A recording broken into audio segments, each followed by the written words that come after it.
This is very overwhelmingly positive, and I can understand why. Because we can add damage and attack speed, maybe a little bit of movement speed, and then even more damage and attack speed. And eventually we'll find out what's behind this door. But for now, we'll go to work destroying everything we can. 120 base damage, 360 crits. This character apparently scales well with area, so we'll give him more area. That's going to make our Cone of Doom bigger. So if we just manage to make this the size of the entire screen, we'll be doing pretty good. We're going to give ourselves 10% more crit chance because at triple crits, that's real big damage. And naturally, I'm attracted like a moth to anything off screen. Next, we're going to take an extra 50% base health because you can never have too much defense. And that did add 10% to our base health, which is already pretty high. These idiots came armed with shields, but I can push right through their shields. Another level up, let's take more movement speed. This is definitely a game where the more we can maneuver, the safer we're going to be. Plus, we can get around the shields and idiots. Believe it or not, these skeletons don't have that big of a brain inside there. I just picked up some kind of glowing skull. We have 100% attack speed. Wow, look at that go. We should just always have this. This would make the game so much easier.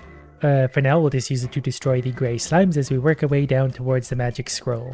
This is a big one, I think, because we hit level 5, 30% weapon damage. That's obviously big. So we're up to 155 damage. I think we started at 120. We have our first health bar. He glows. Ooh, here's another good one. 10% health and 5% movement speed. Dedication. Because if we can mostly outrun things for now, I don't think they're going to be able to swarm us. So if we can move, we shouldn't even get hit. 6% area, yes. We gotta make our Cone of Doom extra big. I am getting hit here and there, but we're up to 624 health, so we could definitely absorb a few of those. Plus we're regenerating fairly quickly. This guy's almost dead. We're very patiently chiseling away at him. Okay, he died. He dropped us an...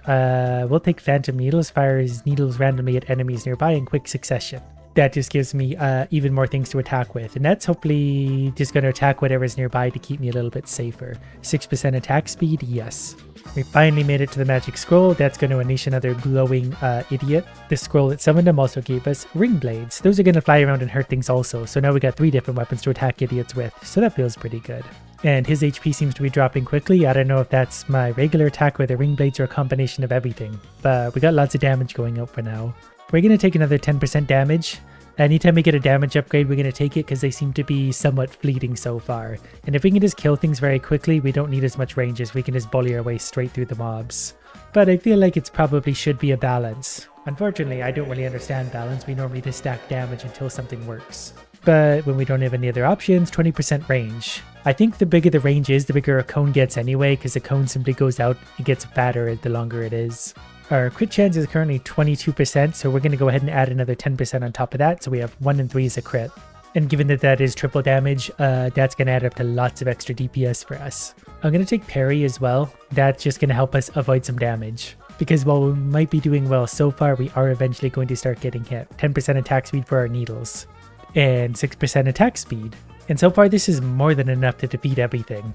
But to be fair, these are pretty basic idiots. There are upgrades sometimes that I don't really understand. Piercing Wind, 0.15 base crit bonus. Not really sure what that applies to, so we'll take health and movement speed instead. We're going to keep it simple. And we're up to 700 HP, and that just seems really funny at the same time. I think there are upgrades where the more HP you're missing, the higher your damage gets anyway, so maybe we can pair those together. We'll take more quick hand, 6% attack speed. If we get our attack speed high enough, we'll be unstoppable. We have another health bar idiot who just came swooping in.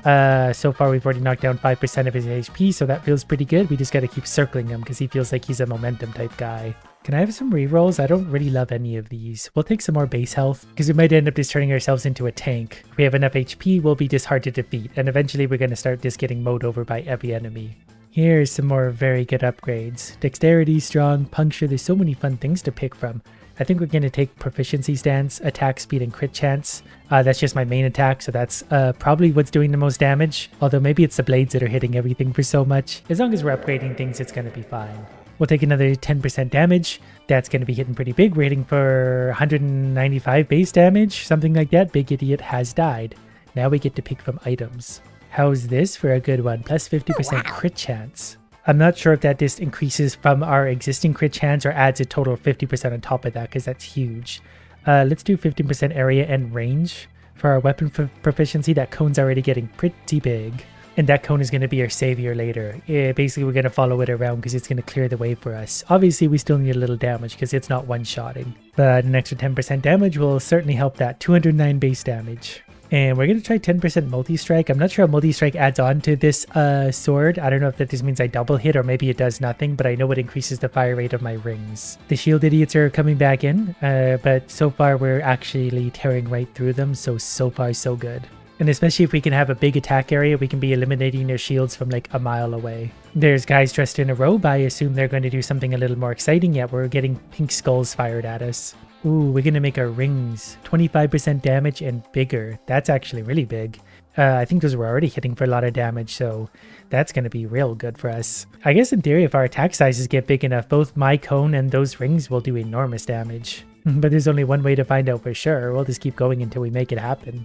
We're starting to get the like enclosures of idiots showing up, and that's perfectly fine. That's just more for us to hurt. Okay, the blade sizes are going up by another 10%, and so is their damage. They're still not obviously huge, but they're getting bigger, and they're clearly hurting for a lot. That was 606 as a crit on those guys. Okay, on our main weapon, bigger area and range, so that's both things. That's extra fat. It's as fat as it is long now. Put that on your bingo card. Do we add range or area? I think range for now, because that's going to add to area anyway, and given how fat it is, we need a little bit more length. And the jokes are really just going to write themselves from here forward. We got another health bar guy. He's got a shield, but I think we're going to be able to punch right through that shield. And I do see the multi-strike happening. Every time you see like a flash of my attack, that's a multi-strike. It basically means we attack twice. But this is an optimistic sign considering how fast we're killing the health bar guy. I do want to take out the robed guys as well because they will fire projectiles at me, and those hurt. Starting to get swarmed, so we're definitely going to need a little bit more of everything going on. We'll take 10% attack rate for the needles because I'm sure those are doing a lot for me as well.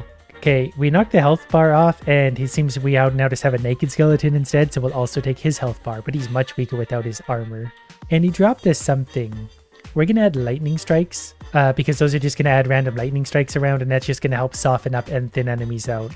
And I think that also stuns them slightly, so that's just going to give us a little more maneuverability around the world. 10% range. Yeah, now our attack is getting very big. Thinking about where it was to what it is now, it's taking up a pretty good portion of the screen. And we're leveling up so quick. We're going to make our blades bigger and stronger. That also increased my cone size, didn't it? I should have read that more carefully. I just got excited and saw big numbers. Anytime I see things with 25%, I basically just click on them. This one, we're actually going to take 10% health and 5% movement speed. Because obviously. And I wasn't paying attention, but those ratios might stack. So like 10% this time would be bigger than 10% last time because we're up to 870 health.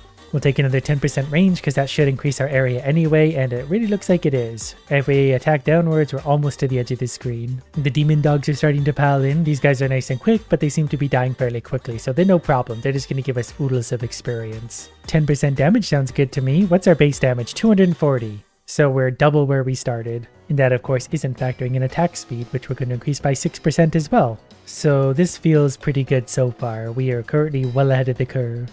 We'll take an extra 6% area, because look at the size of that cone. Between that and the blades and the lightning and the needles, I think we're going to do pretty good. Let's add crit chance to our ring blades, because I do think they're doing a lot. I hope they are, because we're upgrading them a lot. I wouldn't say no to more of them as well, so if we could get more ring blades, that would be lovely. Well, if we don't get that, let's take lightning strikes, crit chance, and area radius. That way when they strike, they do just a little bit bigger of an area. They'll hurt more and stun more. We're leveling up so quickly. This is basically happening in real time. Extra 6% area, yes, that's going to affect lightning and the ring blades and my cone. Basically, we should stack AoE for a long time. AoE and damage will fix basically all of my problems. Okay, I'm going to take this crit bonus thing. It's been showing up for a while, so I'm wondering if it bridges into something better. Given the rate we're leveling up right now, it's not going to hurt us. I've also just began wondering if I should be wandering around the map a little more. There might be more upgrades out there. Okay, we'll take crit bonus for my needles, because they're obviously hurting a lot of things as well. They're just the least showy of all my attacks. I think I'm also going to take a little bit more defense. We probably should have been upgrading that before now, but I do have a rather large skeleton with a rather large flail attacking me. But his health bar is dropping pretty quickly. He just got lightning there. The blades are going for him. My regular attack is hitting him, but we got a lot of things to try and dodge as well.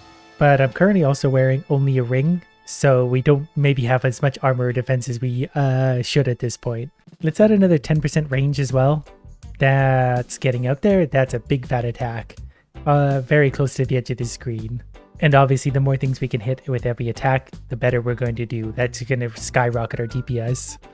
Big boy's almost dead. Very, very soon. We got to hide inside of a circle, but any hit now will be the last. Let's go 20% crit chance on the blades. Those should be critting a lot now. They have a lot of critical hit chance. Big boys died. We get another item. We're going to take the Necromancer's Clutch. It summons skeletons that attack enemies. Yeah, that sounds great to me. That will hopefully add a lot of DPS for us. I think that very pale looking white glowy one is ours. So we'll summon those every once in a while and that's going to be just easy for us. Oh, and that mage is also ours too. I'm pretty sure the item up there will suck all the experience on the map in. So we're actually going to slowly walk our way up there if we can make it. I don't love any of these, so we'll just take crit bonus. I think we have 2 of 5 skeletons summoned currently. I think that's what it's trying to tell us over there, so I think we have a maximum of 5 available currently. But if we could find more items like that, we could get tons of skeletons built up. I don't know if walking up this way is going to be a good idea, because we might be piling up enemies to spawn. Kind of like this, and then instead of them being in a controlled environment, they're just going to spawn in wherever, and then we're going to be in trouble. But we'll keep doing that anyway, because I want this item up here because I'm greedy. But we're doing tons of damage. I think we maybe have some bonus damage right now, but we're also just plowing through all the shield guys even. This better be worth it if I walk all the way out there and grab that thing. Let's make our lightning a little bit bigger and more critically.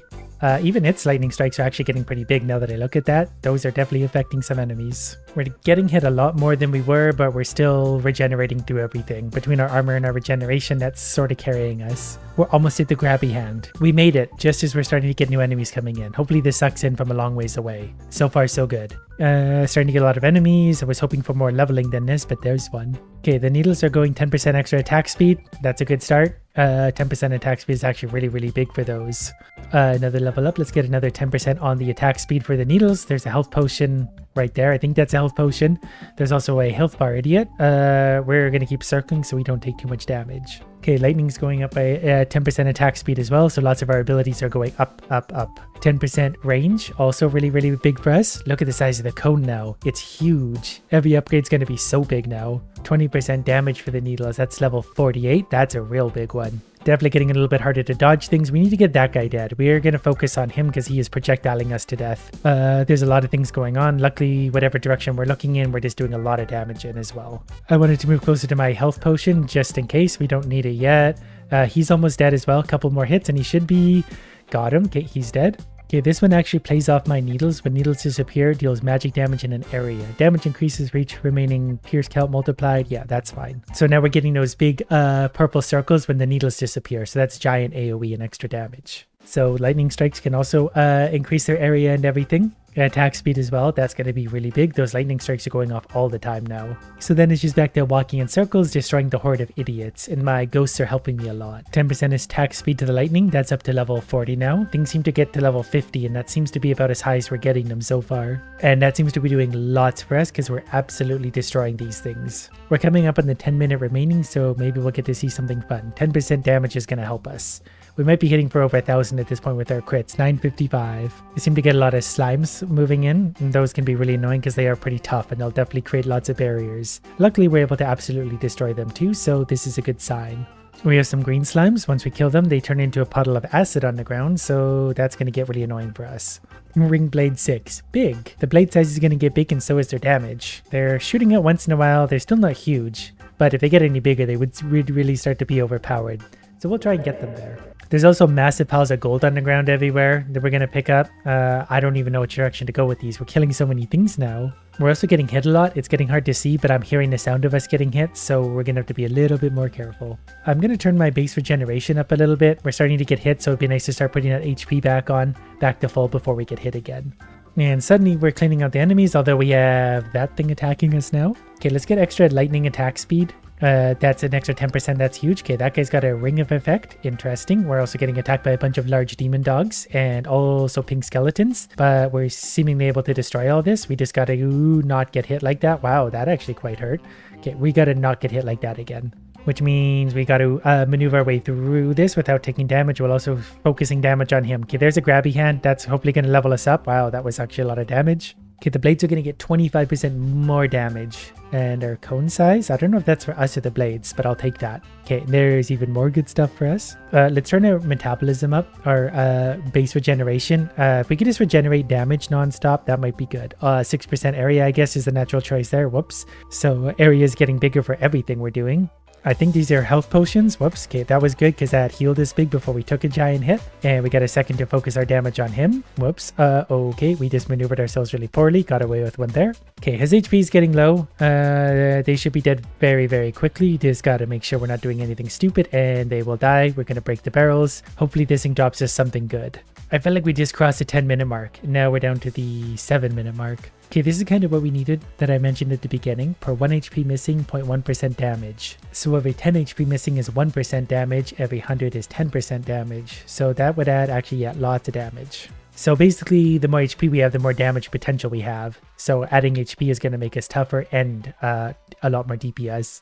And I think we might just be getting damage from straight up leveling. Whatever the case, our damage is going up. We're hitting for almost 3,000 on crits. I would assume that's on our blades. We got another grabby hand. So let's add crit bonus as well, because those are obviously getting really big. 6% attack speed. I don't know if that's for all of my attacks. It looks like it might have been. That's perfectly fine by me. That's gonna more DPS. We've killed over 15,000 enemies on this single run. This is fun. They're throwing a bunch of weak enemies at me as like a confidence booster, because we can just mow these things down for easy experience. I think that means something hard is coming up. Okay, we're going to take an extra 10% range, level 50. That's going to add lots of area, but the range is going, well, we're going off the map, top and bottom, and left and right is still big. That's perfect for these moments. Super confidence booster. There's 3 million damage with my main weapon. We just passed the 5-minute mark and didn't seem to find any fun boss or anything, so I'm a little sad about that, but I'll get over it quickly.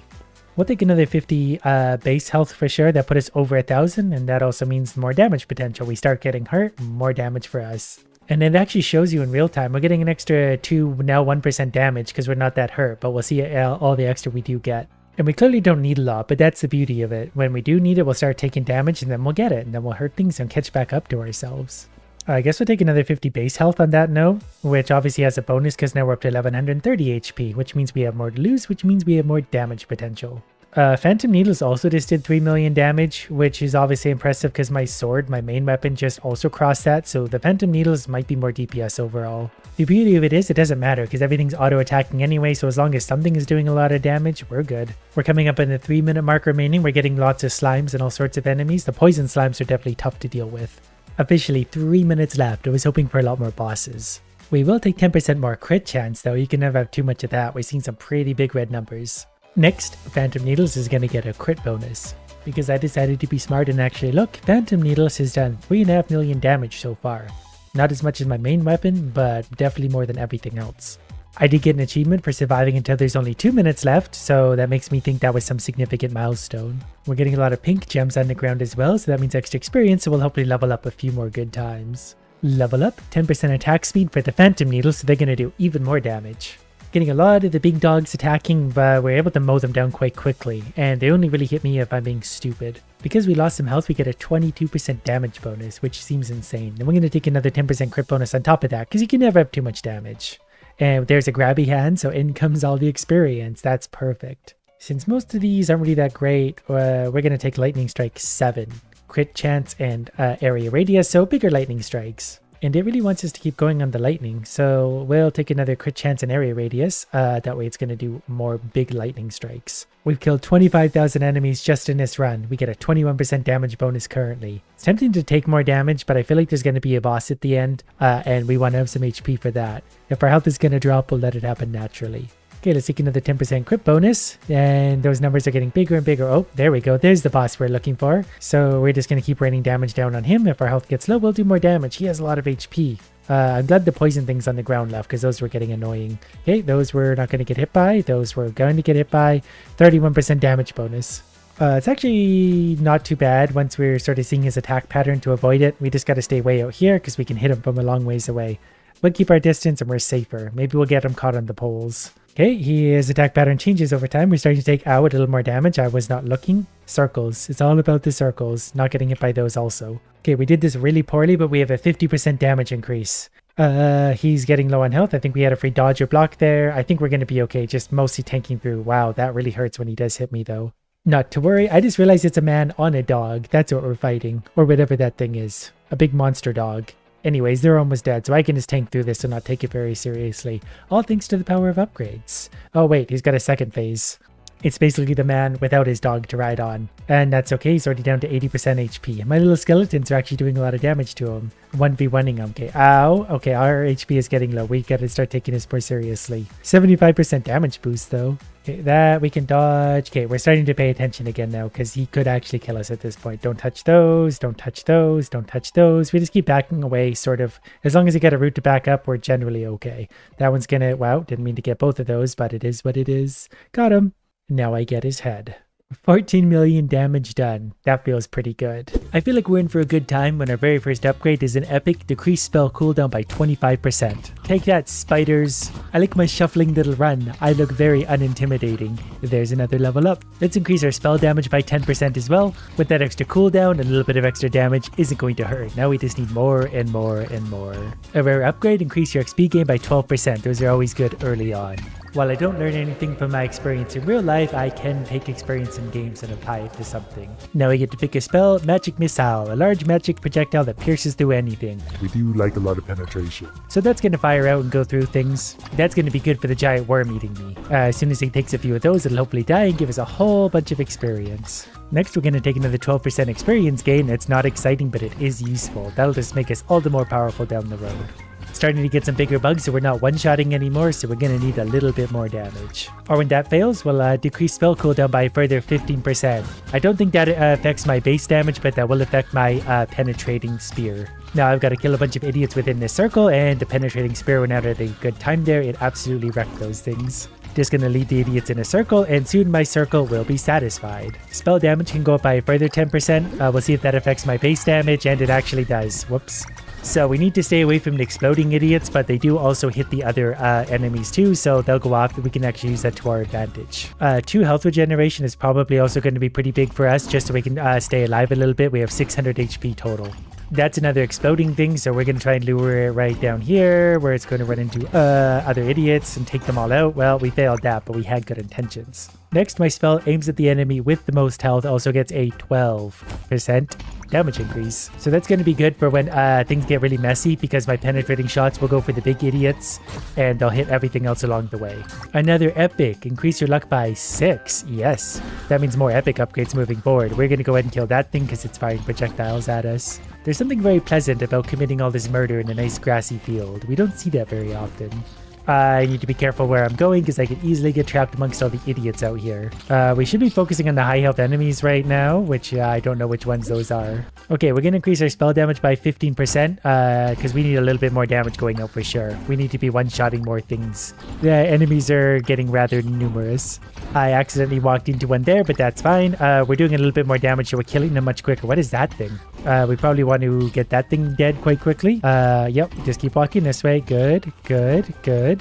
Is it buffing everything else? I don't know what it's doing, but yeah, there we go. 15% spell damage. Up next is something new too, so that'll be interesting. We're getting green bugs. We're getting watermelon bugs. And a lot more of the exploding variety, so we definitely need to stay a long ways away from those. You know, we're going to slip back up here through this crack. Just kidding. We're going to go back this way now. Perfect. This actually puts us into that mark. I'm not really sure what that does. I'd sort of rather have spell cooldown go 50% faster. Enemies are filling up quite quickly, so we need a lot more bullets going out to kill them all. I also have another one of those mech looking things. We'll hopefully be able to kill it, so it's healing other monsters. So it's obviously got to die quite quickly, but as long as we're following it's following us this way, we shouldn't have any trouble at all killing it. Perfect. And they would have dropped there, whatever that thing is. 6% base move speed is also going to be good. That way I can maneuver, because the enemies are almost as quick as me, and that wasn't a lot of fun. That was getting very stressful. So is walking down into this corner. That almost hit me. I'm just trying to get to that thing, but it's really hard to clean out the enemies enough to reach that. Hex Bomb. Hurl a big explosive bomb behind you that damages anything within reach. So yeah, that's going to work out nicely because we like to kite things around a lot. Kind of like that. And okay, it didn't do as much damage as I thought, and I walked into a corner hoping that would save me for some reason. I don't know why I relied on that. Okay, so that's a pickup thing. I get it. We're going to go back to where we have more room to maneuver. I bombed myself and I died. Never mind, I've come straight back to life. I have a new objective to retrieve the bewitched fungi. I don't know where it is, so I guess we'll just have to go find it. We're going to increase our damage by 15%. That seems pretty straightforward. And we're going to infuse our things with fire. That's lots of extra damage. Is that the fungi we're looking for? It must be. can't imagine there'd be a lot of other fungi out here. Okay, there's a whole bunch of those. I don't know if I feel like collecting mushrooms right now, considering what's happening around me. It's not only difficult, but just not an overabundance of fun. It's also getting a little bit hard and stressful to maneuver without touching them. They don't obviously turn that well, but there's so many bugs that I'm starting to get overwhelmed. I do feel better about the fire orbs because we do have extra damage, but we're also just lighting things on fire, and that always just feels good. We did get another level up thanks to our extra experience. I'm going to turn my orb cooldown further down 10%. So those are really going off quite quickly now. So that combined with the fire should help thin the idiots out a little bit more. Yeah, I'm just going to go ahead and completely ignore the mushroom quest for now. I just really don't see myself bothering. Okay, don't hit yourself with the bomb again. Good. And we're going to burn the big guy again. We're doing much more damage. So these guys will die a lot quicker now, especially when they're on fire. Easy peasy. Astral Orb spell cooldown a further 10%. I really feel like that's my money maker right now. We're just going to launch it again and again and again. The enemies do hurt a lot when they hit me, so I need to be really, really careful because their HP is getting low. But the best part is we'll get upgrades. I think this bug is a new one. I'm not really sure what it was doing. I got a little distracted looking at it, and then but I think I'm going to come back, so we'll just go ahead and have a little explosion, and off we go. Let's turn a magic missile spell cooldown by 15%. That's a rare upgrade. I do need, obviously, more projectiles going out of all varieties. I think I took a wrong turn. This isn't going to be good for my HP. My objective has been failed, yet I absolutely regret nothing. I'm here to have fun, not collect mushrooms. Plus, it's getting hard to maneuver. There's a lot of idiots. Increased spell range by 25%. That's a big one for my magic missile. And that's going to keep me safe. Now I don't have to get nearly as close to hurt them anymore. This is going to be a tight jam. We made it through. We're okay. Also, a lot of these big guys coming out that I didn't really realize. We'll start bombing them and stuff. Oh, I'd like to touch those purple orbs, but we need to do another loop. Another 300 max HP? Yeah, that's probably going to be helpful for us. 900 health in total now. Every time we kill those big bugs, they drop the purple orbs that are probably going to be quite good for us. We just need to do an entire lap around the map to get to them. And these creatures seem to be smarter than they look. Whoops, that got me twice. Because they know how to like head me off when I'm heading in a certain direction. But that's okay because I too will start walking in big circles. There's a purple orb over there I really want, but I don't know if I'm going to be able to get to that. So we're just going to eat up all this stuff over here where we have a little bit of wiggle room. Astral orbs are going up by a further 15% damage. They're obviously hitting pretty hard and pretty frequent, so they're sort of the breadwinner right now. A new objective, complete the sacrifice. I don't think I'm going to be able to survive in that circle for very long, so no. Hex Bomb. Increased spell damage by 25%. That thing was already hitting really hard, so that's not going to hurt one little bit. There was just a giant chain reaction over here. I'm getting really greedy to just go pick some of that up before circling back. This is where the bombs will also be good too when I get all the guys to punch up on a corner like that, because they can't obviously turn the corner very nicely, so we'll just get them all to pile up right there, and then we'll circle back around another lap for all those upgrades. Astral orbs are going up 15% more. They're getting close to whatever that is, and I assume that's going to be good. And we'll be there shortly, provided I don't do something stupid. That guy's going to explode, and that's actually going to kill a lot of other things around him, so we'll step in, grab a little bit of experience, and back out again. Whoop. Oh, bombed myself completely there, because I throw the bomb sort of behind me, but if I turn around for a second, that becomes in front of me. I know, right? Very complicated process. Gotta take all those orbs and keep on trucking. This is what we've been looking for. That'll be good stuff. And everything behind us, we'll get back to eventually. There is, I think that's a health thing. I want Necro World, just because it sounds fun. Large energy zones that deteriorate anything within. So those should just pop up everywhere and hurt enemies. We need more stuff like that happening, especially if it's randomly happening out there in the world. Look at all that. Oh, I'm gonna eat all that up. Gonna try and make the gap here. That was really, really greedy, but we got away with it. And we also pulled the enemies a little bit tighter on the circle than I would have liked, so we'll see if we get away with this. A 50% spell size for the Necro Whirl, so that's actually gonna be good. That's a big AoE that's just gonna hurt things, because we're sort of summoning a big mob of idiots over there. This is gonna be really tight, so we're gonna try and wiggle through all this. Not really sure how we're gonna maneuver here. Gonna try and go around that. That's gonna hurt us. We're in trouble. Not really sure how to get out of this. Might be able to sneak around the bottom if we're very, very, very lucky. That thing's going to be a problem. We'll try and duck around to the bottom and hug the cliff. We might have actually slipped past all that. Objective failed. Yeah, what else is new? Oh, there's an experience absorbing thing down there that I really want, but I'm not going to be able to get to it. We're going to turn up Magic Missile a little bit so it can go off. It is one of our stronger spells at this point for sure. And we definitely need just a little more damage going out there. I'd say I'm regretting not getting more like armor and HP regeneration at this point, but then we'd have less damage, so obviously I can't have any regrets. Okay, we're going to slip around that. We're actually going to slip this way, and there's, I think, a health potion there we're going to try and grab, as long as we don't get grabbed by grabby hands. Yep, there's 200 HP. Now, there was an experience sucker thing right there. We're going to swoop in and grab that, and that's going to be big for us, plus more HP. Legendary, increase your luck by 8. Magic Missile is going to go up by 25%, and I think we're going to get more upgrades here because we're sucking in a lot. Magic Missile is now infused with fire as well. So that's perfect. A lot more damage for us. Also, we're just a little bit more tough. This healer thing, we're definitely going to focus a little bit on destroying, because if that survives, obviously, we're in trouble elsewhere. But we also need to get out of this little predicament we put ourselves in. Gonna slip on through. Don't think I actually got hit there somehow. Gonna try and gem everyone up right here a little bit, especially with our Necro whirl right there. Yeah, that worked out pretty nicely. All this extra luck, and we're still not finding anything more fun. But we'll take Magic Missile, damage up by 10. That does penetrate pretty deep. I need to find the portal and neutralize it as fast as possible. That's going to be a little bit tricky considering what I'm dealing with everywhere. There's a lot of monsters on the map. There's some giant crabs over there. I don't know if we're going to be able to do anything about that. And I've maneuvered myself into a really bad spot because I pulled the whole map onto me. Then we've had a permanent upgrade to our damage, our speed, and our experience gain. And on top of that, we're going to start with an epic 17% experience gain as well. And a 12% on top of that, so this is going to be a good run. I did shortly thereafter find a legendary Astral Orbs, decrease spell cooldown by 35%. So this thing's already firing like a machine gun. I also have an aura around me. It kind of looks like we're urinating, but we're mostly just melting enemies with it. I've also been tasked with the mission of destroying the golden crab. It is a little bit quicker than we are, but we're going to catch up to it shortly and get some damage in on it. It's got 2000 HP, so we'll be able to melt it fairly quickly if we sit in our circle. It's actually already almost dead. Perfect. I'm going to give the Solar Pulse. We now take less damage when there are enemies inside your spell area. That's good, because by the end, once we start getting hit, we're going to get lots of enemies inside of this. So we're going to need the resistance. I've turned my Ring of Protection into Blue Lightning thanks to an infusion. I got it high enough level, so now it has a Chain Lightning effect of things it hits.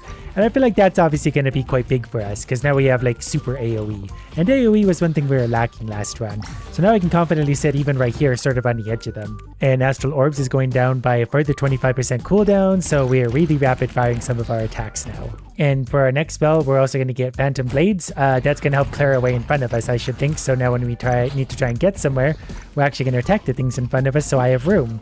That one doesn't go off very often yet, but I think it's going to hit fairly hard. And with some upgrades, I think it will be plenty good. I have another objective up top. This time I'm actually going to do it because now I understand the reward of doing such a thing. We've just got to kill idiots inside the murder circle with my own murder circle. So far I'm having a problem where they're actually dying before they get here. There we go. You idiots come on in. There should be plenty of you to die rather quickly. So yeah, we might have to step out of it for a second, but as long as they're dying inside, I'm pretty sure it counts. Whoops, we're going to go this way. Sneak on through there. Gonna have to take the long way around. Not a very good circle spawn location. Not to worry, we'll bring them in just a second. Now this is a little bit more of a manageable amount of them too. Obviously that thing chasing me is pretty annoying, but they're dead and we'll get another level up soon because of it. Enemies are getting a little bit numerous and definitely strong because we're not able to clear them out quite so quick. We might not actually complete the circle sacrifice this time around. Although it looks like we only need a few, because when the monsters do get in there, we do kill them quickly. We kill a lot of them, especially with our bouncing chain lightning and stuff. Gonna try and sneak around this side this time. Okay, we're gonna sacrifice a life here, but I think we got that complete. So Phantom Blades is now also going to shoot behind me, which is huge, because I spent a lot of time running away. But that's also going to clear in front of us. Phantom Blades does hit really hard. We definitely have to take a hit there. That's okay. We're going to keep running. We're going to go find an easier place to survive. Solar Pulse, 25 damage to its abilities, its damage.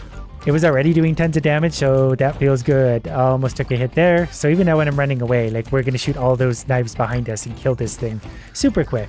And even absorb all its stuff. And that thing's dead. Yeah, this is going to work out great. Phantom Blades is going to take 15% damage. I think it's hitting for like 300, so it's doing a ton already. Gonna outrun that for sure. So damage is good. I kind of wish my Chain Lightning would go a little further, and I really need to kill those healers. Think I got one of them dead, the other one's running behind me. Base moving speed is definitely going up by 6%, so we're getting pretty quick now. Whoops, that's going to help maneuver for when I do something stupid like that, so I can get myself back to safety reasonably quick. But we're actually keeping ahead of the Horde so far pretty nicely. Next, we're also going to take a Moonerang, which seems to be a play on Boomerang. So that's going to launch a Boomerang out that comes back to. I'm going to turn the cooldown of Phantom Blades down instead of upgrading that. I kind of wish we could just focus on upgrading the spells we have so far rather than getting new ones and getting upgrades. But more spells is going to be good long term. It'll just take a long time to upgrade everything. I've actually even increased my armor because I realize every time anything touches me, it's absolutely wrecking me. There is an upgrade thing I want right there. I'm going to try and get greedy and get to that, but things are pretty tough right here in front of me. I also have a new objective. I've got to kill stone statues before they come to life. So that sounds like something I want to do for multiple reasons. I got the XP Absorber special, so I leveled up here instantly while I stopped in a really bad spot. We're going to take 5% base damage across all my skills. I've not yet located any of these stone statues I'm supposed to be killing. I see one now. Let me see how hard it is to actually kill, because the reward would be worth it. But given what I'm up against here, I might be able to get away with that. Okay, so that actually gave us a relic. Your armor is increased by an amount equal to your current level. That's going to be helpful for us because we're level whatever. That wasn't even a statue. That was just a relic we found. There's health right there. I'm going to get greedy and grab that. This is fine. Now that we got some of our spells, we can actually like kill things that are in our way. I've gotten Solar Pulse all the way up to its max level, so it is going off. So we can infuse it now, our lightning with fire, creating plasma, or lightning and lightning, creating thunder. Thunder sounds fun. So lightning and lightning, go. Okay, so it's doing a better chain lightning thing. And it's really strong because I can sit just on the edge of the horde and it will chain lightning into all of them. I do have another new objective. We got a sacrifice thing. We might be able to do this. We are getting strong. Solar Pulse is still going to keep going apparently, so we'll take that. 10% damage to Solar Pulse? Yes. Don't know why I ran this way. We're just getting real greedy at this point. I'm also getting giant crabs coming out to meet me. We're going to see if we can sit them with some thunder, lightning and thunder without getting blown up. The big crabs died reasonably quick, actually. They weren't that strong, at least compared to the damage I'm currently putting out. Would you guys like to be electrocuted? So we're going to infuse the Phantom Blades also with lightning. I think that's also going to give them some AoE chain lightning effect. And those are getting strong and going off quite frequently. So we should be able to push our way through some mobs now. It's getting really hard to maneuver because there's enemies everywhere suddenly. Okay, I found this summoning circle we need to kill things inside of. We might sacrifice a life to try and do this, because that's going to give us lots of extra power. Although this is going to go pretty quick once enemies get in here. We're also going to make our the Solar Pulse 70% bigger. I could have done all spells 10%, which might have been wiser, but this is going to be our main breadwinner for now. That's it, idiots. Get into my circle.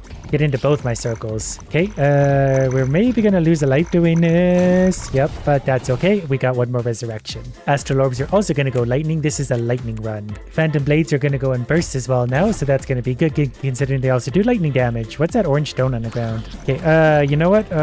We had to make a choice there, and we're going to stick to it. We're going to slip out this way, maybe take a hit here. Nope, not even. I do want to clear out this area a little bit to try and get, there's an experience gathering stone down there. 70% doesn't feel that much bigger.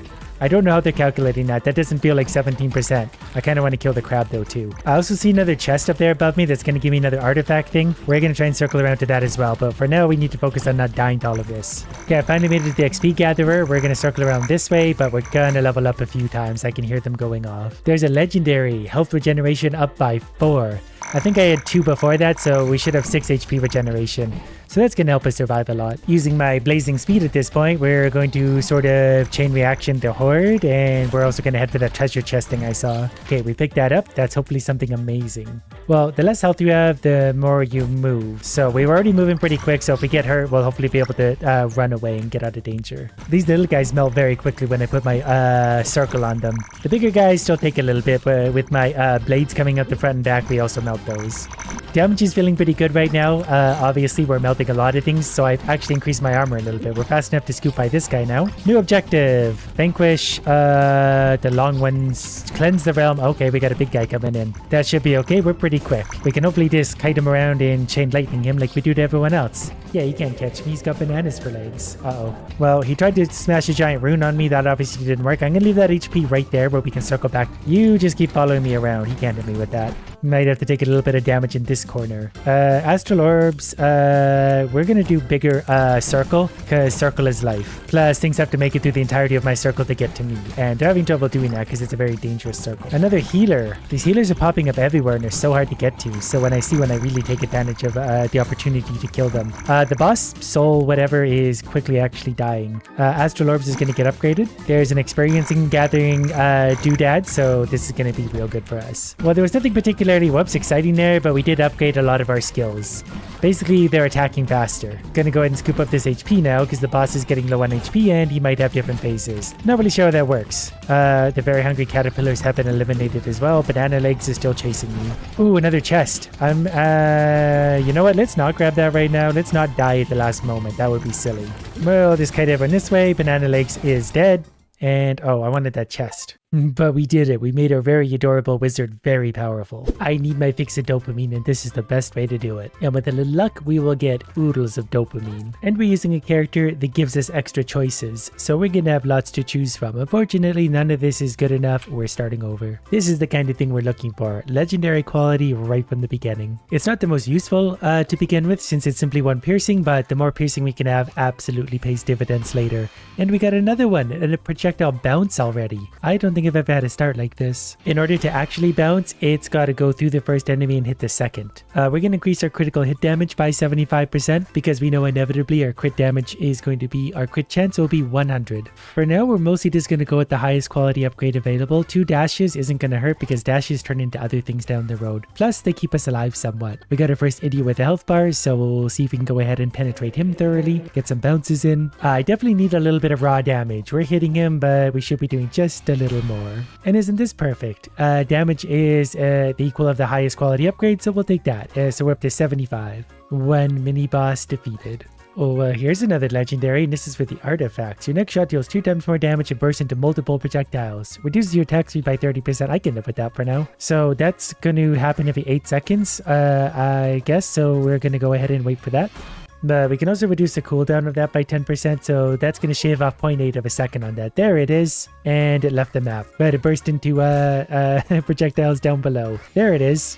Ooh, and I get one more choice for each upgrade and object selection. So we're going to get extra choices. So that's going to leave us with lots of good options. I do somewhat miss my attack speed, but when that thing goes off, it does feel better. So many legendaries now, thanks to all these. I wonder how big we could make this. Now my brain's at work. Anyways, we're going to gain much more damage. We started at 60, we went to 75, and now we're at 105. So that is much better. Now the attack speed doesn't feel so bad. Just cast the roly-poly guy. We're going to go ahead and got him. We have some epic quality. Lightning hits a random enemy within an area around you every 0.5 seconds. Yeah, that's perfectly fine. That'll help keep us safe. Not a lot of high quality upgrades here. We'll maybe reduce the cooldowns by a further 10%. Look at all the legendaries. I've never had this much luck. So we're going to gain much more attack speed. We're at 1.33 per second. Now we're at 2 per second. That's a huge increase. That is 50%. If I make my AoE bigger too, it also help because we get more lightning strikes. For now, it's mostly going to keep us safe, and well, there's the AoE by 40%. Suddenly, we're somehow building something of a balanced build. It will get unbalanced at some point because I can't help myself. AoE effect going up by a further 30%, I guess. Maybe we could just lightning everyone to death eventually. That seems easier. I mean, the lightning can hit multiple enemies, clearly. Like, it's got a pretty big hitbox. I'm actually going to re-roll this because I think we can do better. Well, we'll take one more of these just so we get a little bit bigger AoE. You never know what's going to come in handy for this one. Well, lightning the tomato with legs. He should be dead. Permanently augments your damage by 30%. Reduces your attack speed by 20. That's perfectly fine. We don't need to attack a lot if we hit really hard. Especially with our current pierce and bounce and everything.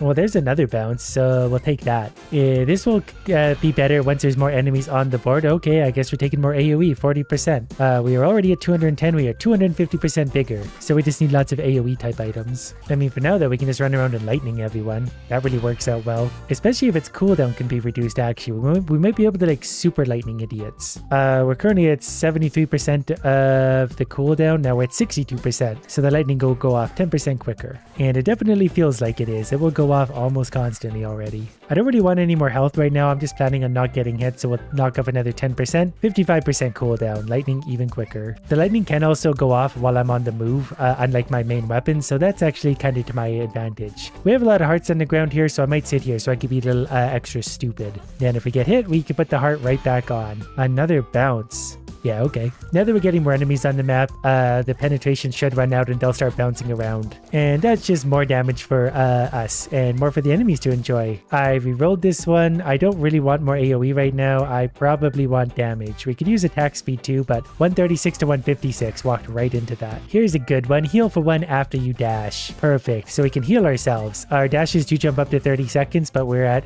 55% of that currently. So it's more in the neighborhood of a little over 15 seconds to recuperate that. And we'll turn that down even more. 47%. So it's less than 15 seconds to replenish a dash, therefore a heal. So we can get pretty creative with our build already. There's more cooldown, so I'm actually just going to keep stacking this for now. If the game's going to give us cooldown, we're going to take it. We're at 40% cooldown. There's no way I could possibly regret this ever. Whoops. So I want my health back, I dash. There's another 10%, so it's going to be diminishing returns obviously, but we're at 36% cooldown. so our lightning's going off quickly. I think that's really the only thing it affects currently, other than dash. I guess our cactus shot too. Actually, that's going off quite often now that I look at it. It's got an 8-second cooldown, but it's down to almost a third of that. I don't know how this build is set up for bosses, but we're going to find out real soon. More cooldown, 33%. All right, well, we're just going to try lightning this thing to death. We're going to have to stay pretty close to it, obviously, so that might get tricky. Luckily, we did spawn the boss in a place where there's going to be lots of hearts sitting on the ground. And as long as they're reasonably close to us, we can lightning them all. It's good AoE. Back to full health again. Yeah, it's so far not a great boss fighter, but it will get there. That much I'm sure of. Really, if I just made the lightning a little bit bigger, it would definitely help as well, because I got to get pretty close to the danger zone to be able to hurt things. Got him. Your projectiles bounce off the edge of the screen. That's exactly the kind of thing we need. With all of our piercing and bouncing, we're going to have a lot of projectiles out there now. Like, that's actually a stupidly strong upgrade right now. Like, that's too strong even for me. We're just going to have projectiles destroying everything for a while. So that also means even if we hit an enemy, the projectile goes through and bounces off again, or it will penetrate, burst, bounce. It will just stay on the screen for a long time. Well, when in doubt, cooldowns and abilities further 10%. We are under 30%, so we're less than 1/3 of the original cooldown time. Damage is starting to fall behind just a little. We had to shock that thing a lot. Here's one that's really dangerous, but also is really good for our synergy. Picking up a heart no longer heals you. However, you gain 3 base damage each time you pick up a heart. We can heal ourselves with dashes. So this can be raw damage for us, and we can heal ourselves in other ways. And I already got hit once, so we're off to a really good start. I think I'm going to take projectiles bounce more times because it's a legendary, so it makes the most sense. Okay, we're going to do that. Now our HP is back. There's a heart, so that's going to be 3 damage. So I'm now officially a heart farmer. That probably means we don't really need damage upgrades either unless there happens to be a legendary one and no other good upgrades. There's cooldown and AoE. We're going to take AoE for now because we're 250, now we're at 280, so a bigger lightning thing. And this way we can also just kite the idiots around and they'll follow us taking damage.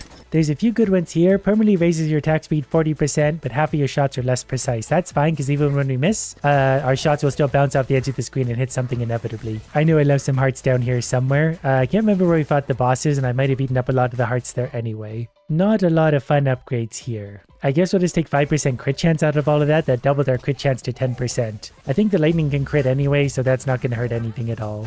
I'm going to stick to farming a little area around this dark spot in the ground. That way I know if I leave something behind that I just circle back around to it. I guess we're reducing our cooldowns even more. They're at just about 25%. So they're at 1/4 the speed they're supposed to be. So fighting the Ninja Turtle, he's going down fairly quick. There's lots of lightning hitting him. Our damage could still be a lot better. We just need more raw damage. But that's where the hearts come in. I didn't like what we saw, so we're going to re-roll. I guess we'll take the legendary. Every time you move 2 meters, load your next shot with 2 more projectiles. That's going to also apply to the cactus balls as well, I think. Whatever the case, we're firing more projectiles, and more projectiles is more damage. And I don't know if my cooldowns affect that sort of thing, but if they do, that would be fantastic. Since these are all fairly weak choices, I'm going to take a little bit of attack speed, which in our case is actually quite a lot. Damage is creeping up there, though. It's up to 179. I just want more enemies. That's all I want. I want to be flooded by enemies right now. That way we can get lots of hearts. Okay, we did get one of these guys, so that will be some good chest after this. This is a good one. Permanently gain 10% attack speed every 120 seconds. That will reset if we take damage, but if we manage to not get hit for 360 seconds, we'll get 30% attack speed boost permanently. Here's also quite a big attack speed boost that we're going to take. We're at 1.76 now. We're at 2.09 per second now. That's going to help. Look at all those projectiles everywhere. Next upgrade, there's not a lot of great choices, so we'll take critical hit chance 7%, which puts us up to 17.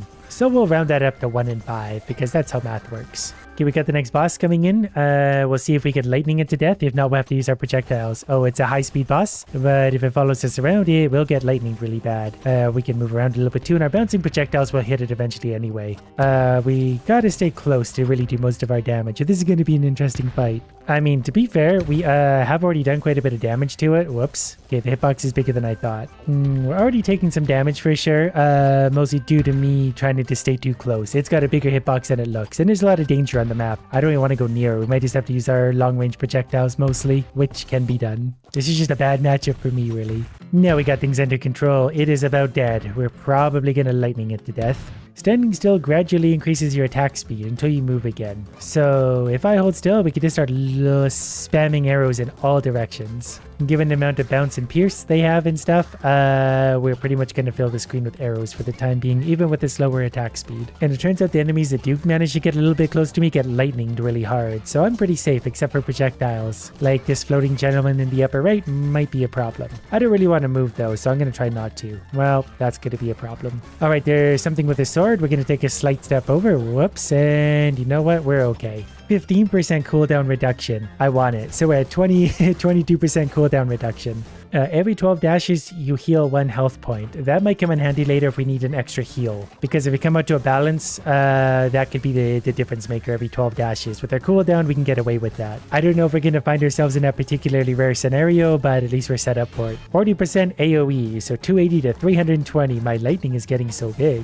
I feel like I'm not getting a fair amount of hearts on the ground. I think we usually get more, which is very sad because we'd have a lot more damage. But we do have this gentleman who's going to chase us for a second. The lightning damage will whittle it down quickly, and I can do this on the run. Like, I'm at no risk of taking damage here. Here's another good one. Every 1 meter, deal 30% of your damage to enemies in area around you. So we're going to have lightning and earthquake. So we're doing double damage around us and in a real big area. And that's as we're moving. So the cooldown doesn't affect it, but we can stay moving and doing damage anyway thanks to our lightning. I know I said I wasn't going to take more damage, but I can't help it. This will take us from 199 to 240. So that is a big increase in damage. Next upgrade is going to be a lot more attack speed. 2.71 per second to, I don't know, 3.14 looks like. That thing is trying to get us, but we just AoE'd it to death. In an area of effect, it makes 25% of enemies flee when they enter it. Fleeing enemies drop their coins behind them. Okay, that's easy for me. Now I'm even safer to just sit in my zone, and that AoE area is big. So 1/4 of enemies are going to leave. The other 3/4 are going to get lightninged and earthquaked. At this point in time, not many enemies are making it into the zone. We got a few coming in now at least. I finally had to move things to a projectile. There's a heart again finally. Haven't seen one of those in 4 years. Let's make our AoE even bigger. 360%. There we go. It's almost a full screen top to bottom. We can mostly just make a lot of enemies run away at this point. He runs faster as we go faster. Alright, so this thing's gonna chase us, which is stupid because we're just basically disintegrating it slowly. It is melting in acid as we're just leading it around. Well, this is gonna get stupider. Deal your raw damage as an AoE each time your projectiles inflict a critical strike. Which isn't gonna happen often, but when it does, that's a big AoE for everyone to enjoy. We'll gain some more damage now too, 272. We'll try and add some crit chance when we can. We do have a respectable 17% right now, so there will be crits going off. Their AoE is so big that like that's gonna make a difference, especially as we eventually actually start getting some hearts to drop and some damage and enemies on the screen. We have the sheriffing coming now. We have all of our dashes currently, so we'll go ahead and hit this with all of our AoE. Get out of the way of its AoE.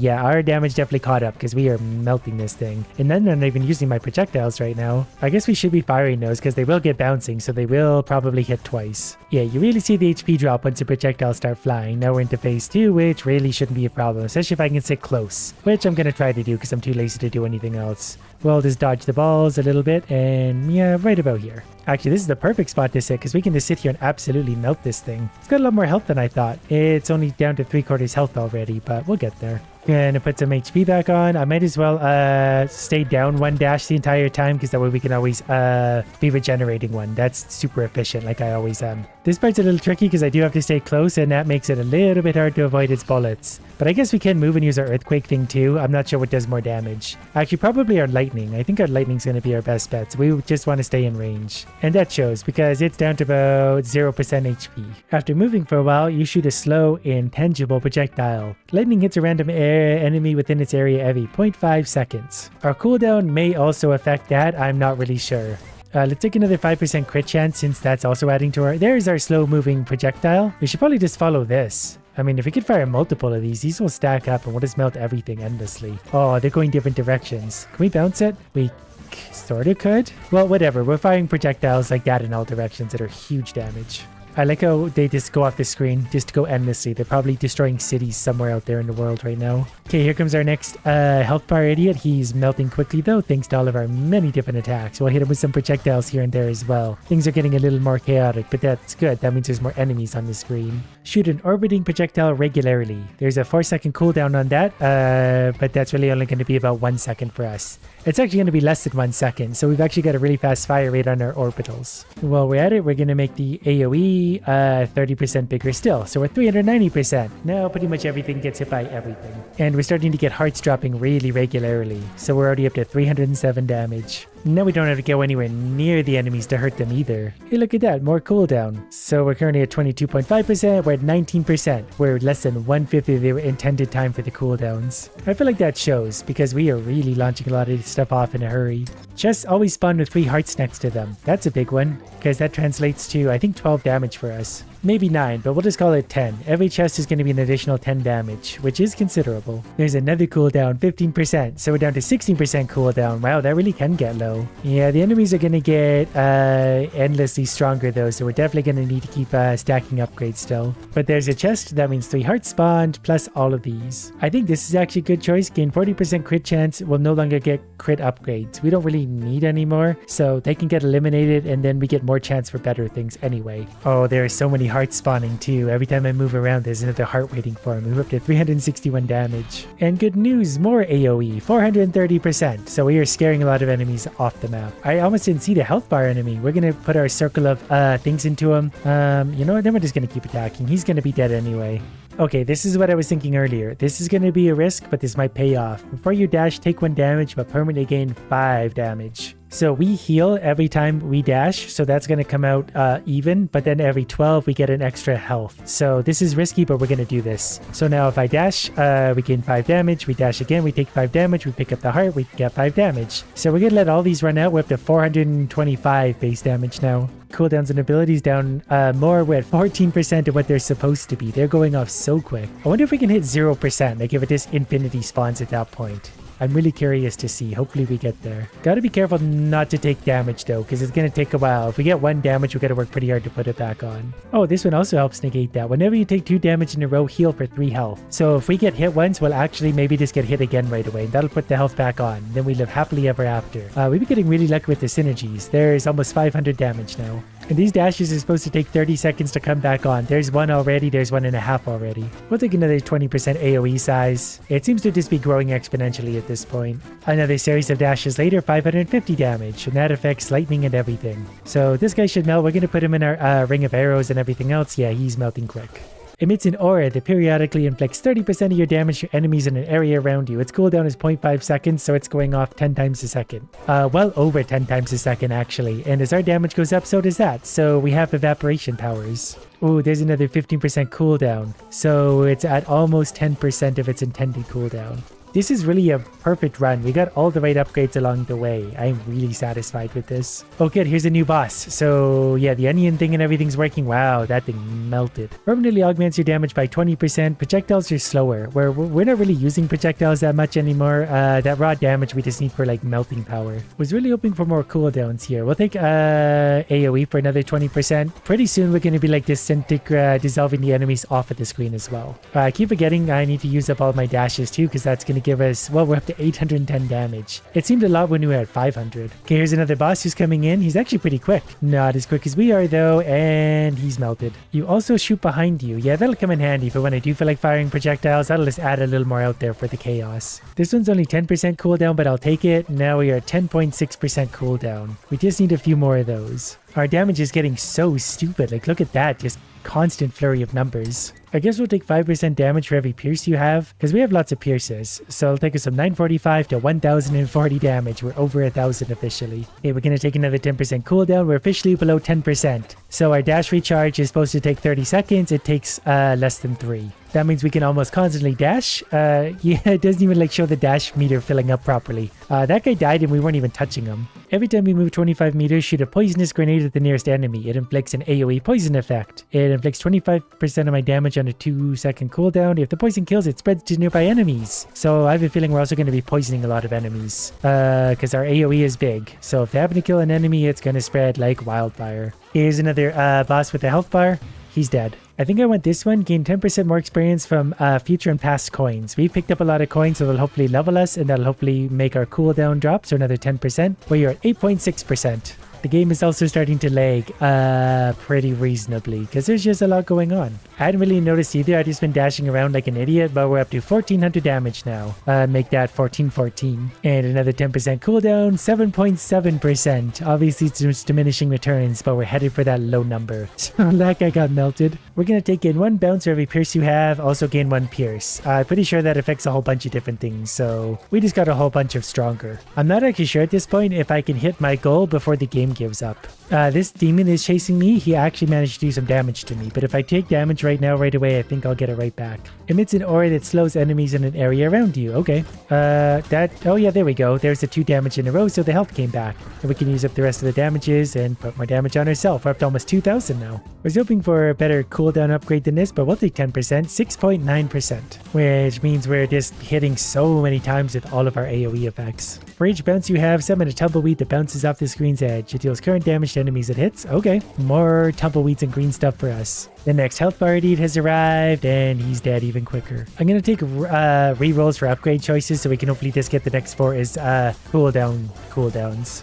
Another health bar enemy melted. Your first piercing shot now targets the closest enemy, and we gain 1 pierce that we don't need. This is where the rerolls come in handy. There's no cooldown reduction. There is here. 10% down, 6.2%. So the dashes come back after only a few seconds at this point, which means I can basically constantly dash, which means I can constantly put damage on. Deals damage in an area around you after you dash. So when we dash now, we should land in a safe zone because we're going to destroy everything. Every time you move 20 meters, shoot a file towards the closest enemy. Enemies in the AoE around the target lose 50% of their HP and get smaller.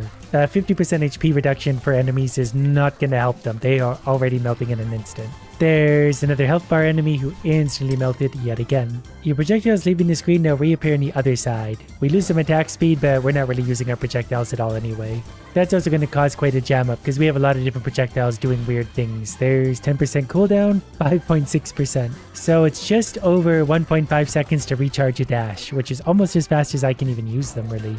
Also a helpful one, gain 1 dash for every pierce you have. So we have that many dashes now, so we can dash that many more times to add even more damage for ourselves. I have no idea what our DPS is at this point, but it is absolutely ridiculous considering how many attacks we're giving off in my AoE areas. I'm going to take 4 rerolls for object choices.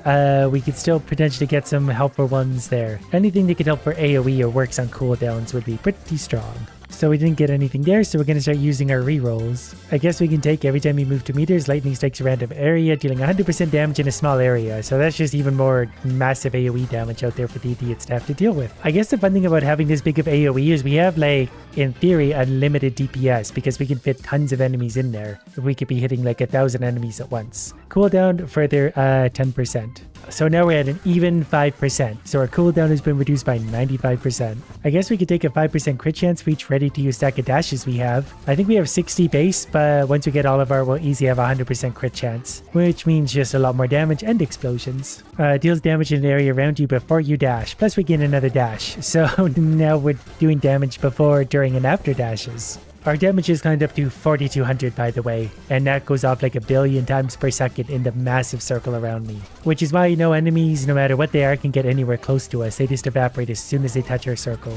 I mean, this would be kind of funny. Summon a small flying demon. Each time your team collects 25 coins, when you stop moving, it shoots a giant laser beam, dealing 3 times my damage, which is obviously going to be a lot. So he's already ready to go, so we'll let him fire his laser off, and it's kind of insignificant compared to my damage.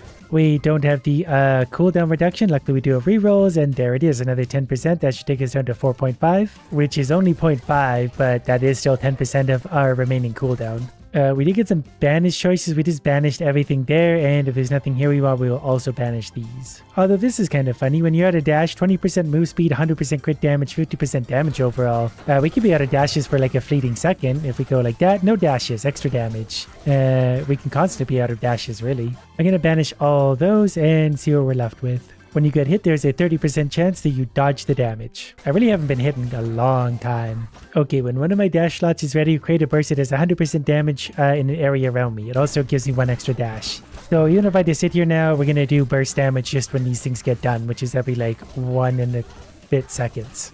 Oh, when I hold still, we really fill the screen up with projectiles. I think I'm also going to take this. Every 10 seconds, a totem appears on the screen. Staying in the zone for 10 seconds will heal you for 1 health. Oh, we don't want this. All your cooldown effects take 50% more time to trigger. No.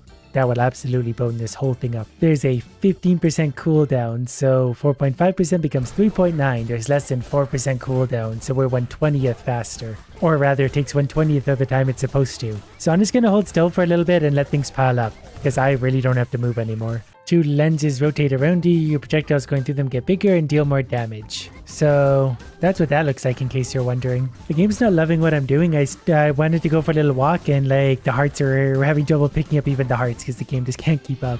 15% cooldown reduction, 3.3%. So we're at 1/33 of the time it's supposed to take. I just realized that we can gain an armor that protects you from one hit. Its cooldown is 60 seconds. That's actually 2 seconds for us. Literally 2 seconds, so we're borderline invincible. Plus 15% less cooldown, 2.8%. A long level up later, another 10% cooldown, 2.5%. So we're at 1/40th of what we should be for our cooldowns. So our onion thing that is doing 7700 damage is going off every 0.01 seconds. Well, according to my calculations, that's going off 100 times every 1.25 seconds, and that's doing 7700 damage currently. So that onion by itself on a single enemy is dealing 770,000 DPS, 770,000 damage per second on a single item on a single enemy. If there was 10 of those enemies, that's 7.7 million. You get the idea. It is basically unlimited DPS. These levels are taking a long time, but level 16 at a 10% cooldown reduction, 2.3%. Those are going to get harder and harder to cut down. Level 61, another cooldown. That should drop us down to 2... Actually, rounded down to 2%. So we've dropped our cooldowns by 98%. But I'm pretty sure at this point I'm already functionally invincible. I think by the time the enemies get strong enough, the game is going to quit. As much fun as it would be to sit here for the next 8 hours and try and drop it to 99%, I've got to get on to the next video. So I'm satisfied. Dopamine achieved. Today we're going to use the big man with the big sword to do big damage. We get dumped into the world with one talent. And since we have an epic to begin with, we'll take an epic. Defense makes Beowulf dash forward and deal 150% damage along the path. Then looking at the map, we've got 2 treasure chests. We'll go for the closer one first. We're also going to smash these along the way because these are basically upgrade points. And our defense thing that we just got is that. That's actually really handy because we're going to move very quickly out of danger. I also have 17 minutes and 40 seconds before the boss is going to show up. So we need to kill as many things by then because we'll get more leveled up and stronger. That guy fell asleep on the job, so we'll murder him. Every time we find these are places I can teleport back to later. Every time we find these are going to raise our maximum health once we kill all the enemies in the area. Which there's going to be a few, but that's good for us. The more we kill, the stronger we get. I also have the ability where I can summon this little Drake who can enhance whatever ability I'm currently using, probably even the defense one. Enemies can pretty obviously hurt me pretty badly if I let them, so I need to pay attention to not take too much damage. Basically, I just need as much damage as possible so we can kill as many things as possible. The defensive move we got upgraded at the beginning is going to be very handy because that's going to get me in and out of harm's way very much often. Found the barricade. This often leads to a chest or something good. There's a lot of idiots, so I'm going to try and group them in a little bit and use my Drake combined with that, and that makes the ground burn. Then we can use the other abilities to really soften them all up and give them a stun. We've leveled up, so I get a new talent. Hopefully it comes to something epic or even legendary. That would put us way over the top. We did get an epic. Blade Storm special spins 4 more times for 100% damage each. That's actually huge. The special is this one, so we turn into a whirlwind of death. We do a whole bunch of damage, and if the Drake is activated, we slam the ground, burning everything to death. And we do enjoy burning things to death a lot. Here's a treasure chest full of more stuff. I'm going to deal 15% damage to bosses. If we happen to drum some of those up, the faster we kill those, certainly the better. I believe this item in front of me is a wishing well, so we can spend our yellow shard things getting upgrades. Okay, we're just going to give him one of these and fire attack. Take a little bit of damage here and there, but we're surviving. I don't really have enough to... Actually, maybe I do not have enough. We can spend 50 points here to get some kind of upgrade. We'll take 6 vitality out of all of those. And then we're going to go search for more of those while killing absolutely everything we see and their families. There's probably also a lot we can't see on the map. Like as we wander around, we'll discover more good upgrades, so there's lots out there to be had. I actually get really excited when I see a large horde of enemies because that just means more experience. Those ones did hit us a lot because I was being lazy. But what else is new? The whirlwind attack plus the fireball is wildly effective. And that's a big yellow crystal in there. That's going to get us lots of points for our wishing well, so we're going to bust into that right away. That, of course, comes with a bunch of idiots here trying to defend it, but good luck defending this. These idiots also often drop health orbs for us, so we only have to kill a few of them before our HP goes back up. Most of them just die very quickly and quietly. So we busted that up. That gave us a whole bunch of those. We're up to 127. I can't remember what the next upgrade costed, but we'll certainly get more of these points. When it comes to bigger enemies, I'm going to try and do that combination of things because that pretty much one-shots them and then they're out of the way in a hurry. This big quiet area down here on the map has got to be full of good stuff, so we'll take a look down here, slowly slaughtering things as we go. A walkway led up to this thing. I'm not entirely sure what it is, but it looks like something good, so we're definitely going to work hard to unlock that by lighting this thing on fire.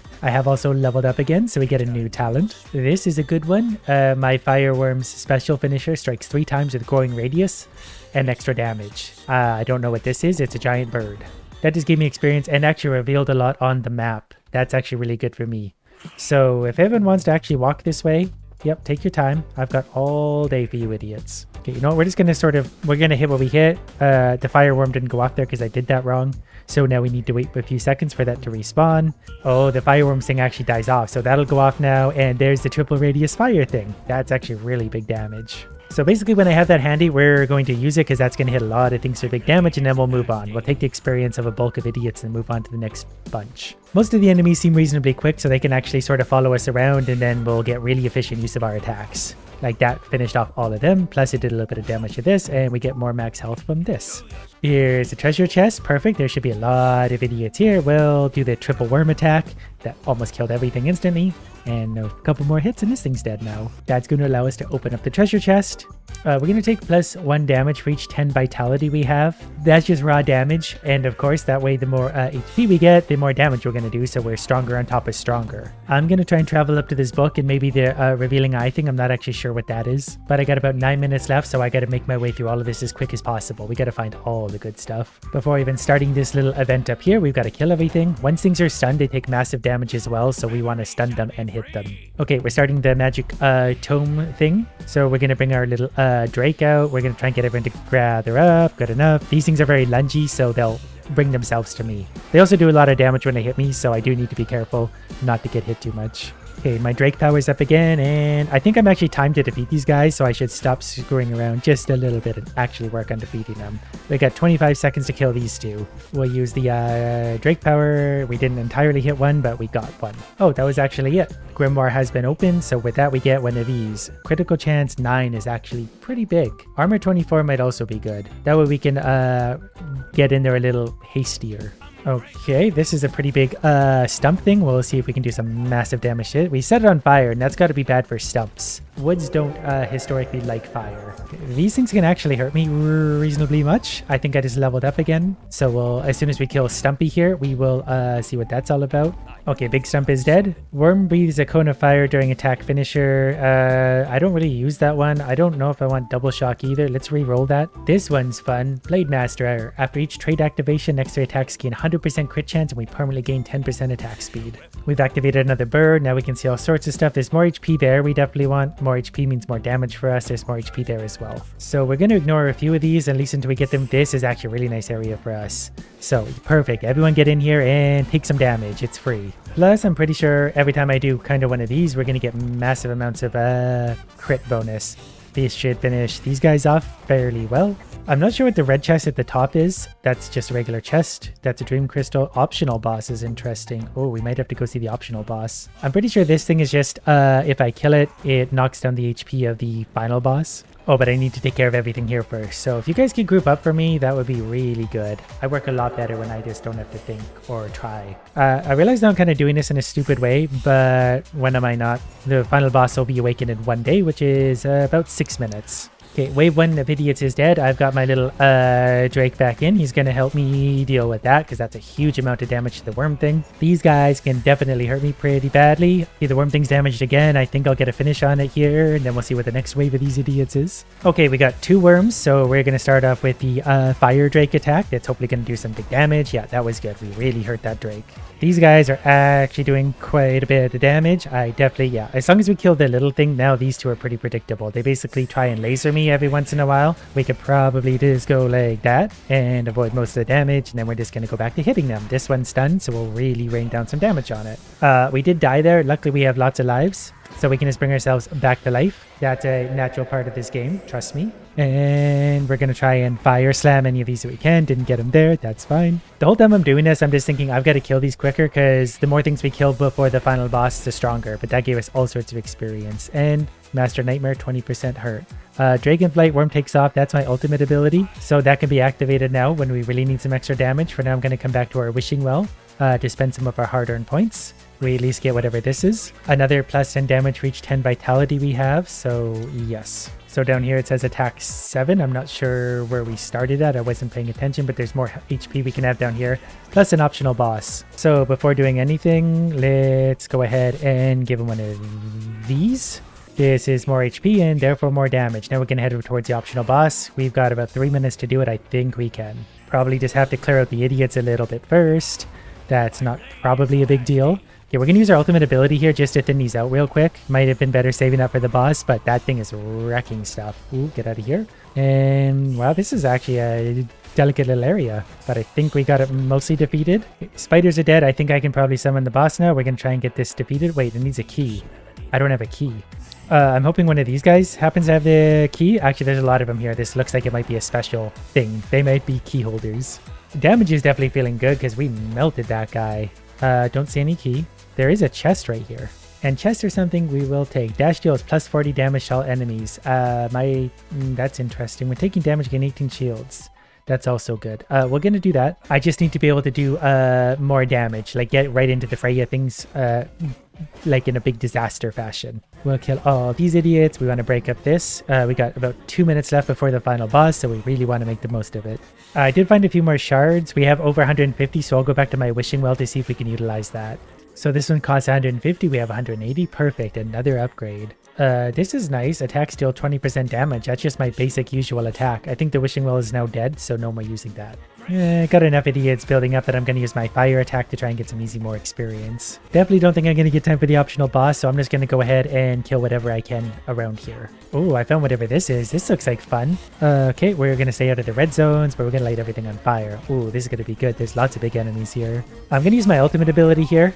So my little Drake is going to go around lighting everything on fire. Okay, we're going to die here, so we got to get out of the damage. That was actually a crazy amount of damage going through here. Oh, I think I got the final boss battle starting. All right, and this is a good old-fashioned tentacle fight. So we just need to kill the tentacles while not getting indebted ourselves. That was close, but as long as we're just paying attention and doing it carefully, it's not actually going to be that bad, I think. Then we got to avoid these. As long as you're staying calm, it's okay. Back to doing some damage. We're going to go this way now. Hit him. Once we have a bit of a safe spot to play in, it's just a lot easier. Like now I don't really have to worry because I just calmly dodge these. That other tentacle can't reach me. In fact, I could just hit it from here if I wanted to. We dodge that. We rush in. It's going to do its slam. Yeah, it's easy. There is some variety of attacks that can come out. But for the most part, as long as you just stay calm, really nothing to worry about. This is kind of a precarious spot to be in, so we're going to move to this side. Got to stay to the quiet side. And I'm actually saving up my Drake ability combined with my ultimate because I want to use that once the boss, as I was saying, once the boss is stunned after we destroy the tentacles, we're saving all our damage for that moment. Oh, which is actually now. Didn't realize we were already here. So that's going to come out and we're just going to hit this with everything we got. And that's hopefully as long as the fire lands on. Oh, we're wrecking this thing. This is perfect. Okay, the tentacles have respawned, but same process. The extra attack damage on my regular attack is actually really helping too, because these things can take a long time to kill otherwise. Okay, tentacle business has once again been concluded, so let's bring out the Drake to fire this thing alive. Dead. Which brings us to a new area. I didn't realize this guy was up here. We can actually buy stuff from him. We can actually pick. Upgrade a lower quality talent to legendary quality. Okay, well remember that's there. But then we're going to go right back to work with the same strategy. We're going to beeline for things of notice and kill the giant hordes of idiots along the way. I don't know what these enemies do, so it's going to be a bit of a learning curve for both of us. That one actually had a similar attack to us. He does like a whirlwind thing. So we'll go ahead and whirlwind right back at him. Hopefully he's allergic to fire. Yeah, these guys are annoying, so we're going to try and avoid them if we can. They just take too long to kill. There's another 20% to our attack. There's also 20% to special. We're just going to go with regular attack damage. I think both are probably about equal. We use this a lot. 20% extra damage would be nice, but our regular attack, we do just swing around a lot also. I did find another one of these crystals, so we're going to go ahead and smash that as quick as we can while also the idiot's here. And then there's also one of the books beside us. We can do that event for big upgrades. And I've got all the time in the world to get this. So kill all the enemies before the time runs out. I've never even seen these things before. Hope they like fire. Yeah, that's it. Come toward me. That's all I need. Okay, there's one armored one. We're gonna have to work hard to kill that. Yeah, so far so good. My armor is keeping me alive. That way I can just sit right in their face like this and kill them when they're down. Okay, got that one dead. That was actually it. So critical hits deal 20 damage. I don't know what stars if... Oh, those are rerolls. We'll take armor. Nah, let's reroll this actually. Vitality. Let's take extra damage plus 6. And we still get our talent. We don't really want that. Attacks and special gain 50% crit chance on ignited enemies. Ignite effect lasts 2 more seconds and deals 32% damage. I want that because I think we're igniting things for a lot of damage. But now, okay, that's quite a cone of fire. We're dealing 34 on our basic hits now. We started at like half of that. And somewhere up here is where there's an optional boss. We need to find... Oh, this isn't an optional boss at all. I can just go ahead and kill you really easy. This is no problem. Oh yeah, forget about the whole event that goes on afterwards. So that's it. Come toward me. I need you all as close as possible. That way I can burn you to death fast. Enemies on this strip are definitely a little bit more strong. I'm actually going to use my ultimate ability here to hopefully ignite them and ignite them for a lot of damage. We're going to use a few other abilities. Basically, I'm hoping he'll burn to death. He's trapped me, but I'm just going to go ahead and use my whirlwind fire bomb. And he'll be stunned pretty soon. There we go. We got a good stun out of him. Now we can hurt him. All right, we're going to have another fight. We're going to start with the ultimate ability if I can, which is almost ready to go. We're going to save up for that. Okay, dragon plus ultimate equals ultimate dragon thing. Whatever just attacked me almost one-shotted me, so I really got to be careful. Some things are hitting really hard. I just got to take out a lot of the little idiots though, because I don't know a lot of what's hitting me. Uh-oh. The other thing about this build, like I do have to get quite close to them to really be effective. So I've got to jump into the fray. So a little more armor might not be the worst idea in the world. Dragon ability plus spin ability. That's going to take out most of what's left. Okay, one spider's dead. The big spider was stunned. I think I missed that. I was stunned or something myself. Okay, dead. Power shockwave explode at the end. It deals 60% additional damage. That's huge. So now if I go like this, that should be even more damage going out. This thing is really tough and I didn't hit him clearly, but that's big damage. We'll try it again here. Yep, lots of damage going out. These enemies are getting tough. Managed to clean out all the lightning genies. Now I'm going to fight the big rock. Hopefully we find a wishing well or something good to spend that all on.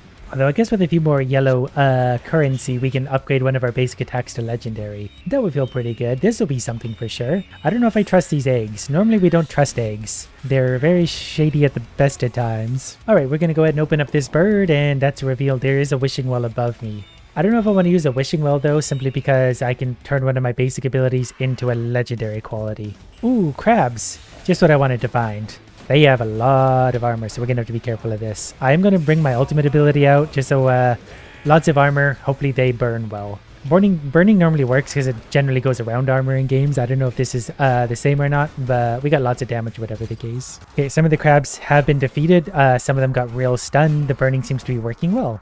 Alright, the crabs have been defeated. Now we get to reveal more. We leveled up again. We get Blazing Runes, attack and special, gain 40% crit chance against ignited enemies. We have a lot of ignited enemies, so we'll do a lot of crits. I found someone who's yelling a lot. I'm not really sure what this is, but I feel like if I kill him out... Oh, this is just another one of these annoying things, but I'm much stronger now, so I can really fight him better. Yeah, the first time I fought one of these, that was a hard fight. We basically just melted him. And I do want this treasure chest, so we're going to go like that, and we're going to do the ultimate ability, and we're going to let the dragon burn everything alive again. I feel like I need to upgrade the ultimate ability. I feel like some of the other ones are better off. They go off a lot sooner and they're just sort of more effective. Oh, big crab's on his back. Let's go ahead and kill him while he's upside down. Yeah, we're definitely getting stronger because the crabs are getting much easier to defeat. Power deals 20% damage. Yeah, we're going to upgrade that because that thing's hitting hard. There's another HP shrine up here. We're going to go get that. I think if I break this open actually here, let's go ahead and kill a whole bunch of things all at once. Because I broke that rock, so now we're up to 250 exactly of the purple items. So I'm going to travel back to where we started. And then I'm going to take a gamble here. We're going to send 250, upgrading a lower quality talent to legendary, which was Blade Master. So after each trade activation in the next 3 seconds, we gain 100% crit chance. We permanently gain 16% attack speed because it's legendary. Now I think I'm going to go spend some time around what should be an optional boss to see if we can find a way to summon at this time. Got a lot of different crabs here we're going to have to defeat, but we'll start with light them on fire. And our attack speed's actually up by 16%, so that's going to do a lot of extra damage for us. We got exactly 1 day until the boss fight, but we got to find a key. Do you guys have a key for me? Here, let me go ahead and check. I found the key lying on the ground over here. Not sure if that's the way they spawn or if we accidentally killed something over here and didn't notice. But this is about perfect because we still have 5 full minutes to defeat whatever this is. It's a boss in an underground cavern, apparently. Okay, there's a bunch of crabs, which is fine. The crabs can just follow me. We'll fight you all together. Ah, here we go. We found the Supremo crab. So we're going to go ahead and use my ultimate to burn it really bad. And just keep it... Wow, that's a lot of damage. Okay, we got to be a little bit careful. The other crab should be joining the fight.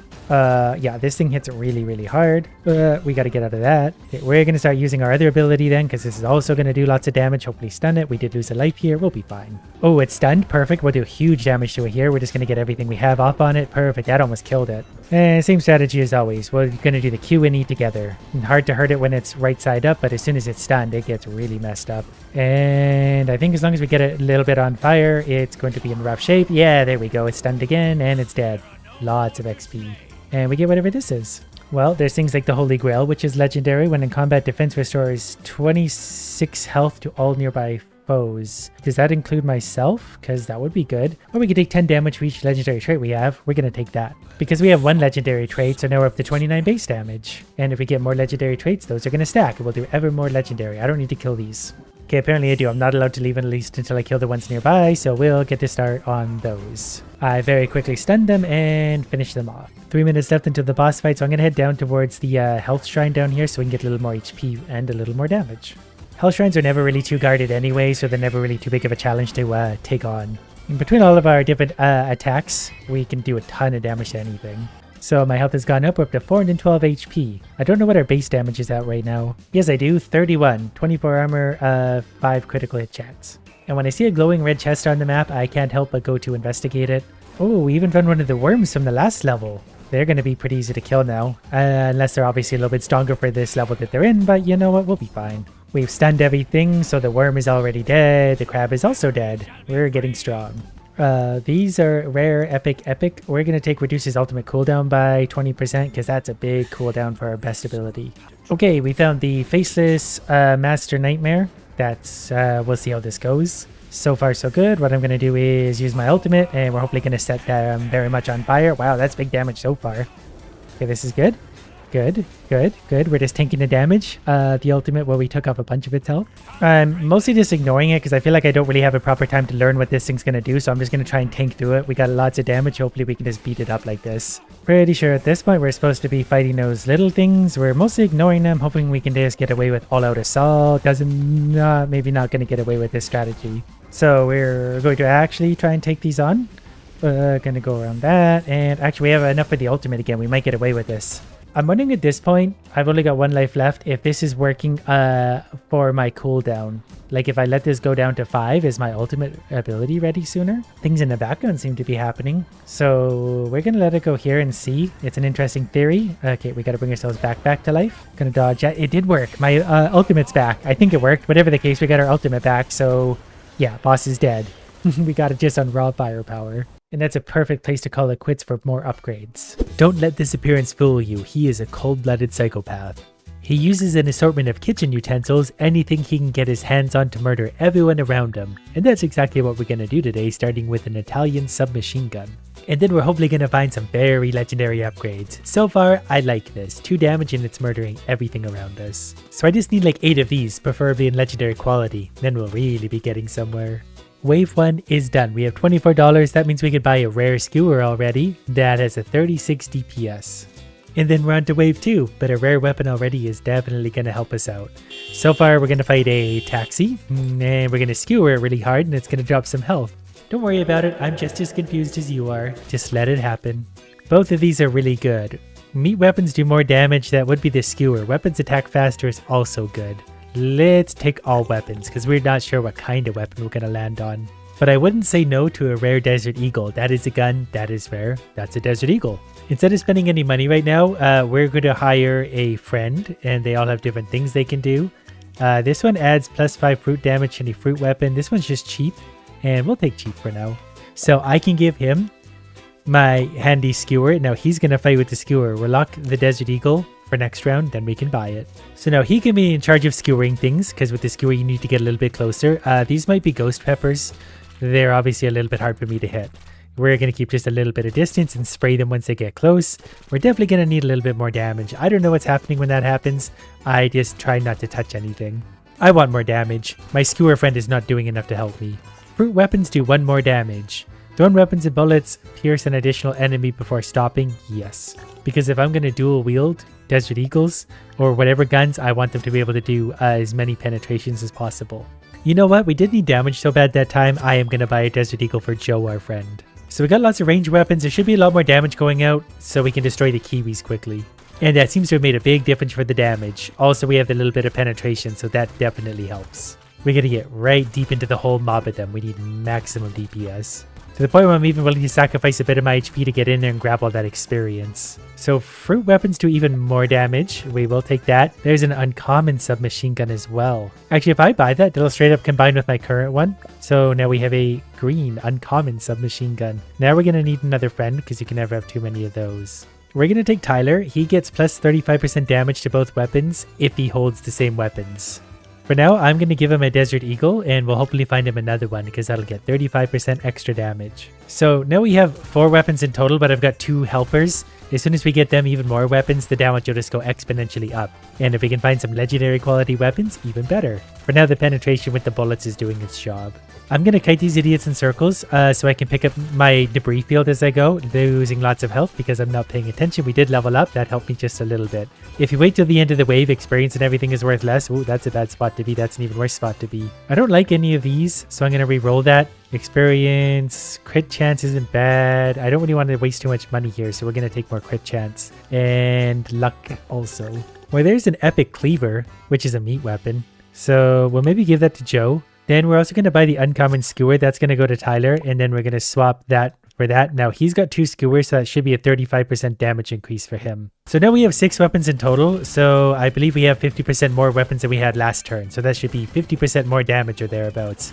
Perhaps even more because of Joe's same weapon bonus. This wave seems really easy in comparison. I can sort of just wander around and kill the bread because they're just charging around like morons. This feels good. We got a lot of experience. Grain weapons do more damage. My submachine gun is a grain weapon. Grain weapons do more damage again. We just added so much damage. There's definitely some cool weapons here. In particular, a 5-star gourmet pea shooter. And things go up to 7 stars apparently. So we're going to take away Joe's Desert Eagle and we're going to give him a gourmet pea shooter. That's a veggie weapon. I'm also going to hire a friend. This guy does veggie damage. So we're going to buy him and give him the pea shooter for extra damage.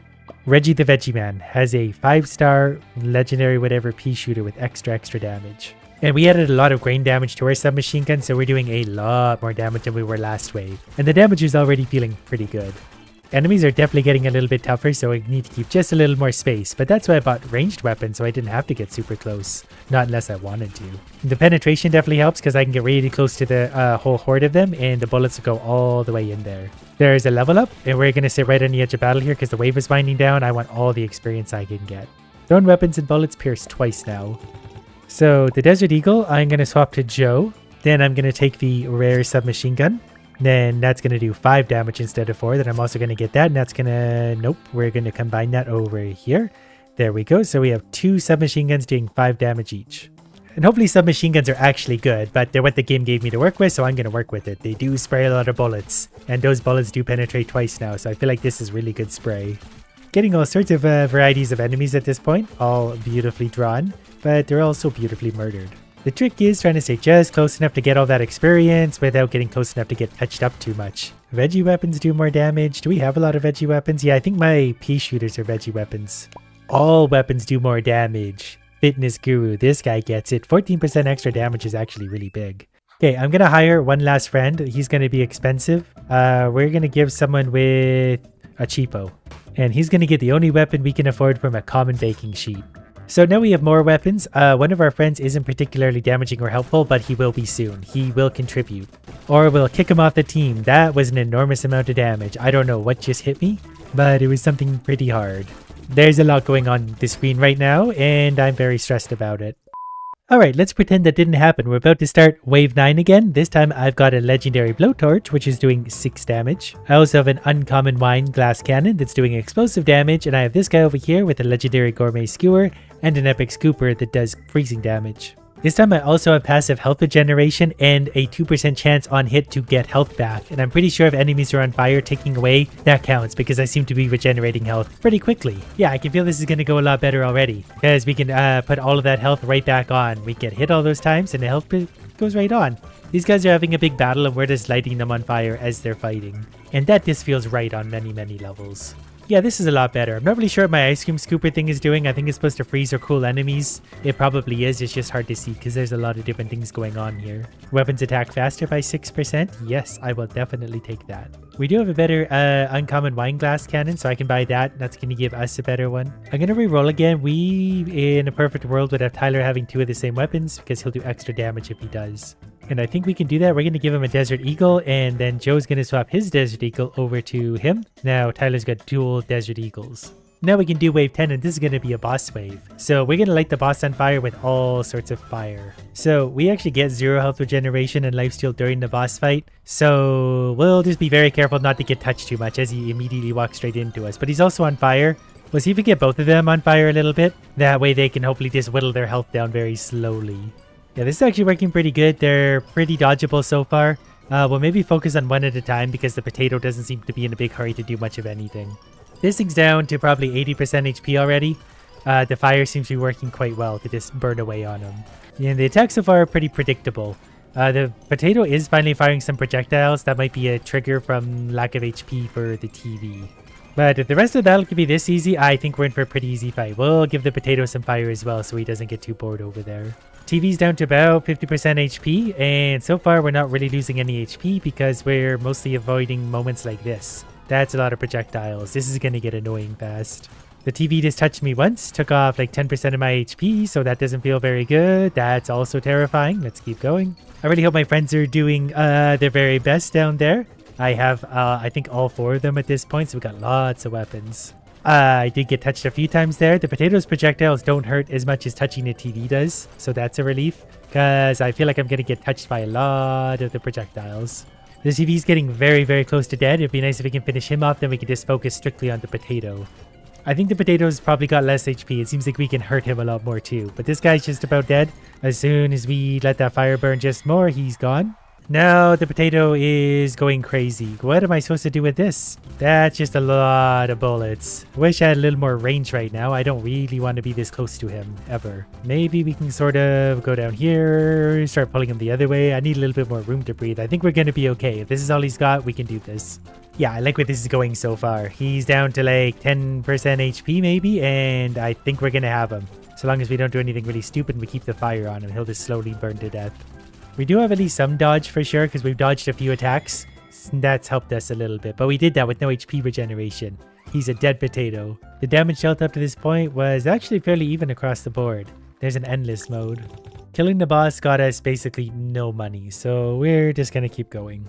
There seems to be a boss on wave 11, or at least an idiot with a health bar. That's going to hurt, but at least we do have regen this time. So more attack speed is actually going to be better for this build. If we can have more things attacking more, we'll put HP back on.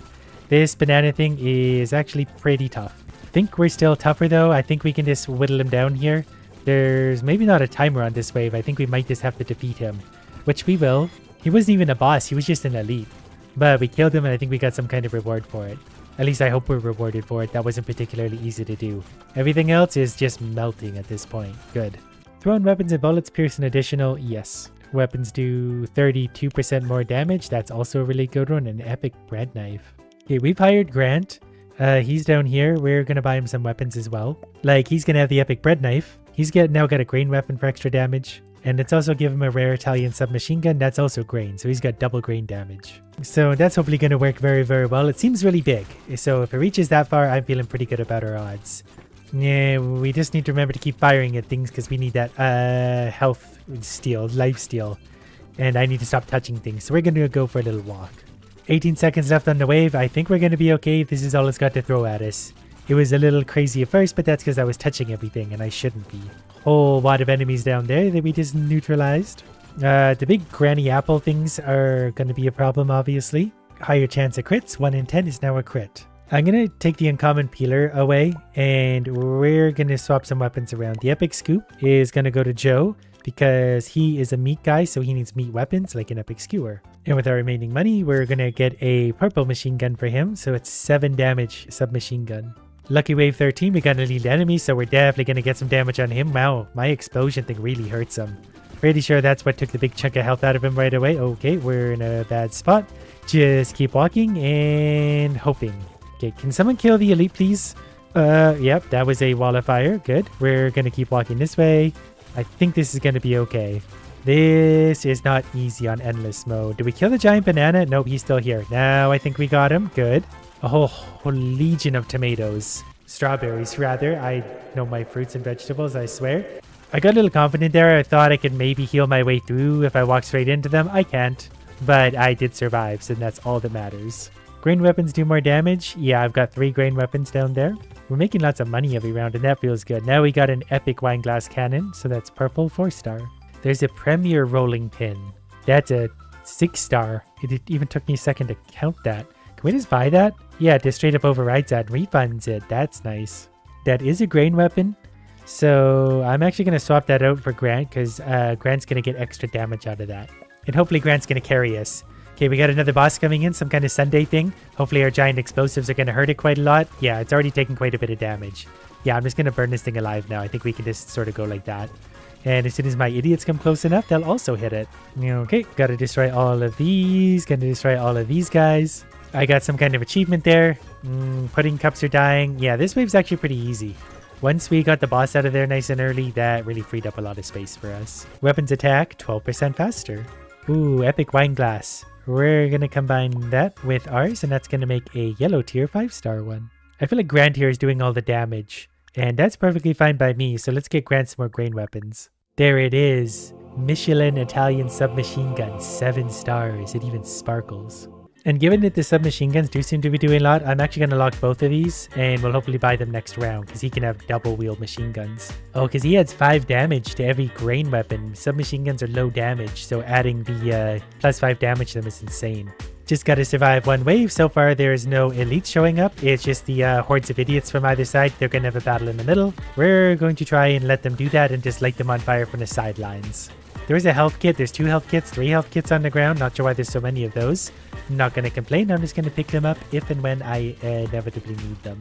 Okay, these hordes of strawberries have to go. They just sit there and spam you from the sidelines. Which, to be fair, they just take a page out of my book. Okay, I got to pick that up. This is getting hectic. We're going to need that Michelin star thing. Yeah, those strawberries again. Gonna have to go and get to those. Yeah, there we go. It's hard to get close to them because they just spam you like that. I think the trick for the strawberries is just not to let them build up. Ooh, okay, grab the health kit. Don't die, don't die. Keep walking. Don't go that way. Back the other way. Dodge that. That got close for a second. 12% more damage. Passive health regen. Yes, please. Ooh, look at all that. Tyler's gonna sell his basic Desert Eagle, and he's gonna take the rolling pin instead. We're definitely buying this. That's going to Grant. And the other submachine gun's also going to Grant. That's going to do 20 times 26. And this Michelin spatula, we're actually maybe going to be able to afford. If I refund that, yeah, we can actually afford the Michelin spatula as well. And that's a meat item, so he's going to add plus 5 damage to that. 94 damage. So this should be a little easier. We're going to get right in the face of the Sunday again this time. It's maybe tougher this time around. There's more enemies around for sure. The submachine guns are hopefully doing their job. Looks like something is at least. That thing's already dead. We'll get the granny apple. I should probably get my players some better weapons too. I keep focusing on my friends because they have bonuses, but I mean, I need some damage too. I guess I do have like a legendary flamethrower and legendary RPG or something, so I shouldn't complain, but we still can do better. We'll check after this wave what was actually doing all the damage, and then we'll know sort of what to build. Thrown weapons and bullets pierce an additional enemy. 14% crit chance. You know, let's re-roll. I guess 5% increased attack speed is really, really good. There's a 5-star cleaver. That's a meat item. So of everything here, the rolling pin actually did a ton of damage. 24,000. It actually did more than our 7-star machine gun. But you can see some of the things that are lacking are my flamethrower, not surprisingly, and the Desert Eagle over here. So we're maybe going to get rid of the Desert Eagle and give him a gourmet meat cleaver, and then we're going to reroll, hoping for a weapon for myself.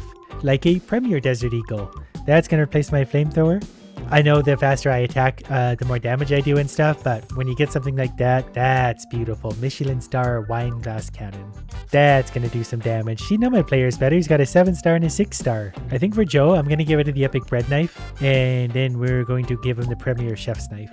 We re-rolled again. There's a Michelin peeler. We're just gonna hold that there for now, and then to start the next wave. Simply because we need to start putting these into practice, and so far, we seem to be doing well. I might want a faster attacking weapon for myself. I'm not sure if it's my weapon or my helpers. They can do the lifesteal thing. Hopefully it's all of them. That was a lot of block. But that was also a lot of attack at the same time. Gonna work our way down to the corner. This might have been the easiest wave yet. I didn't have to do anything. I don't know if that's a coincidence for the enemies or just my newly upgraded weapons. I don't really have any dairy weapons. I don't really want to move. We're going to spend 20 on a reroll. And we get a 3rd piercing. And also a 3% chance to heal after hitting an enemy. The game really started is giving me everything I want. I'm going to unlock that because I don't really have any vegetable things. And we're just going to go for some rolls. What do we need an upgrade for? Joe? Joe will work for cheap, so Joe doesn't matter. Tyler needs 2 of the same weapons. What we need is a premier rolling pin, which is a grain. Well, wouldn't you know it? Tyler, we're going to sell your cleaver. And we're going to throw a premier rolling pin in there. That did 12,600 last wave, which is huge. And now you got 2 of them, so 35% more damage. But we'll just get right back to work. I'm pretty sure anyone who hits something will heal me. It can be any one of my friends with any one of their many weapons. Something here, there's big tomatoes or something are hitting me really, really hard. And it's another strawberry season, so let's go ahead and eliminate all those before they group up. Oh, I forgot I have the 3rd pierce as well, so those bullets are going to absolutely decimate the crowds. Yeah, I'm literally just walking coast to coast right now. We're mostly healing through everything they can throw at us. I'm not even trying to dodge anymore, really. That's a big lot of strawberries. I'm glad those didn't hit me cleanly because that would have finished me off. Okay, I mostly got into the strawberry patch here. This'll do it. Okay, we don't want any of those. Can I get more grain weapons? I don't have any veggie. I have all meat and grain, so we need meat and grain damage. Okay, we'll just take more experience gain. We're also going to get a 4th pierce. I'm going to unlock the SMG, and we're going to roll for grain weapons. There we go. That's what I needed. The Desert Eagle's got to go. It didn't do a lot of damage. My explosive did, though, 30,000 damage. Probably because we're attacking giant hordes of idiots. I'm going to take this ice cream scoop away from Joe. It only did 1247. We're going to give him an epic submachine gun for now, but hopefully even better than that. We're going to give him a premier submachine gun. I'm not sure I'm allowed to fire a second one. I've already fired one, so we might be stuck with Cheap Joe. That's fine. 18 for a reroll. What are we going to get? Michelin Cleaver. So the Gourmet Skewer is going to go for him, and he's going to get a Michelin Cleaver instead. So he's got 2 7-star weapons, and he gets +5 damage to both of those. Then we're going to save our $200 for the next wave. We should be doing plenty of damage though. Well, I think 1 in 33 shots should heal me, and we should be doing that many shots often. And it certainly seems to be the case. We take damage and the health bar basically just regenerates instantly, sort of like Wolverine. We're being attacked by a horde of tomatoes. Oh, this will be a good test of it. Yeah, they're damaging me, but I'm damaging them more-ish. That was really risky, but we got away with it. Okay, now we're being attacked by all sorts of things that are hitting a little harder, so the health is dropping faster than we're regenerating. We're gonna go to the... Nope, we're going back this way. What do we got? 8 seconds left. We might be okay. Just keep firing. Just keep firing. Yeah, okay, things calmed down a little bit. In the center there, all the stakes ran at us. That was trouble. Meat weapons do more damage. I've got lots of meat weapons, so that's gonna help. A Michelin whisk. That's a dairy, though. We don't really want to use that. So the highest DPS was the SMGs, but the explosive one was close. This only did 6,000, so this is gonna go. We'll buy a premier wine glass cannon. That seems to be doing well for us. Now it should be 5-digit damage for every weapon. Wave 20 was hoping for a boss. Instead, we were being treated to a bunch of regular morons. None of them even get so much as a health bar, let alone a name. The bullet penetration is nice too, because I guess in theory, every one of my bullets is probably healing me because it's hitting 3 to 4 things. I think the extra explosive damage is probably also doing well, because big hordes of idiots are melting, and I think that's explosions doing it. I wouldn't mind further ranged weapons though. If I get some upgrades for more attack range, that would actually really make me a lot stronger.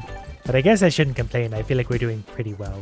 There's a bunch of big idiots. Let's walk right into the center of this and explode them all. We just evaporated everything. Explosions are more explosive. Yes, we need that times a lot. Oh, attack range up also. Those are 2 really good. Attack range up again, another 10%. I guess we'll just try and get some more grain weapons, hopefully. Of the highest quality. Yeah, it's definitely a high quality one. You go wherever you want. Grant now has 2 7-star Michelin submachine guns, and he does 5 extra damage to either of those. And there's also a premier submachine gun, so that's going to go onto my character, so he's now got a 7-star submachine gun. And the premier rolling pin is going to go to Tyler.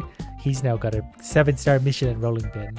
Oh, perfect, the banana boss. Let's see how much quicker we can kill him this time. Yeah, he's dead.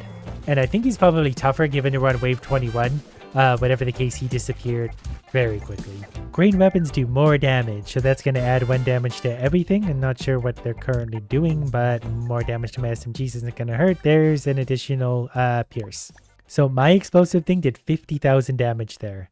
50,000. That rolling pin actually did 55,000. That's crazy. We need more of that. Oh, look at that. We're actually going to make another 7-star rolling pin. I've just been re-rolling. They're costing 155 per turn, but I might as well because we can do things like that. Now we got 1, 2, 3, 4 7-star submachine guns. So here's another boss. This one's the Sunday thing. Definitely lasting longer than the other boss did, but also dead. Those swinging angel things also hurt a lot. I guess I haven't really been touched by them a lot. Actually, maybe everything here just hurts a lot. I was walking confidently like happened in the past few levels, and this one hurts a lot. Yeah, this is the kind of level I can't get away with not taking seriously. We're almost dead, but we healed right back through it.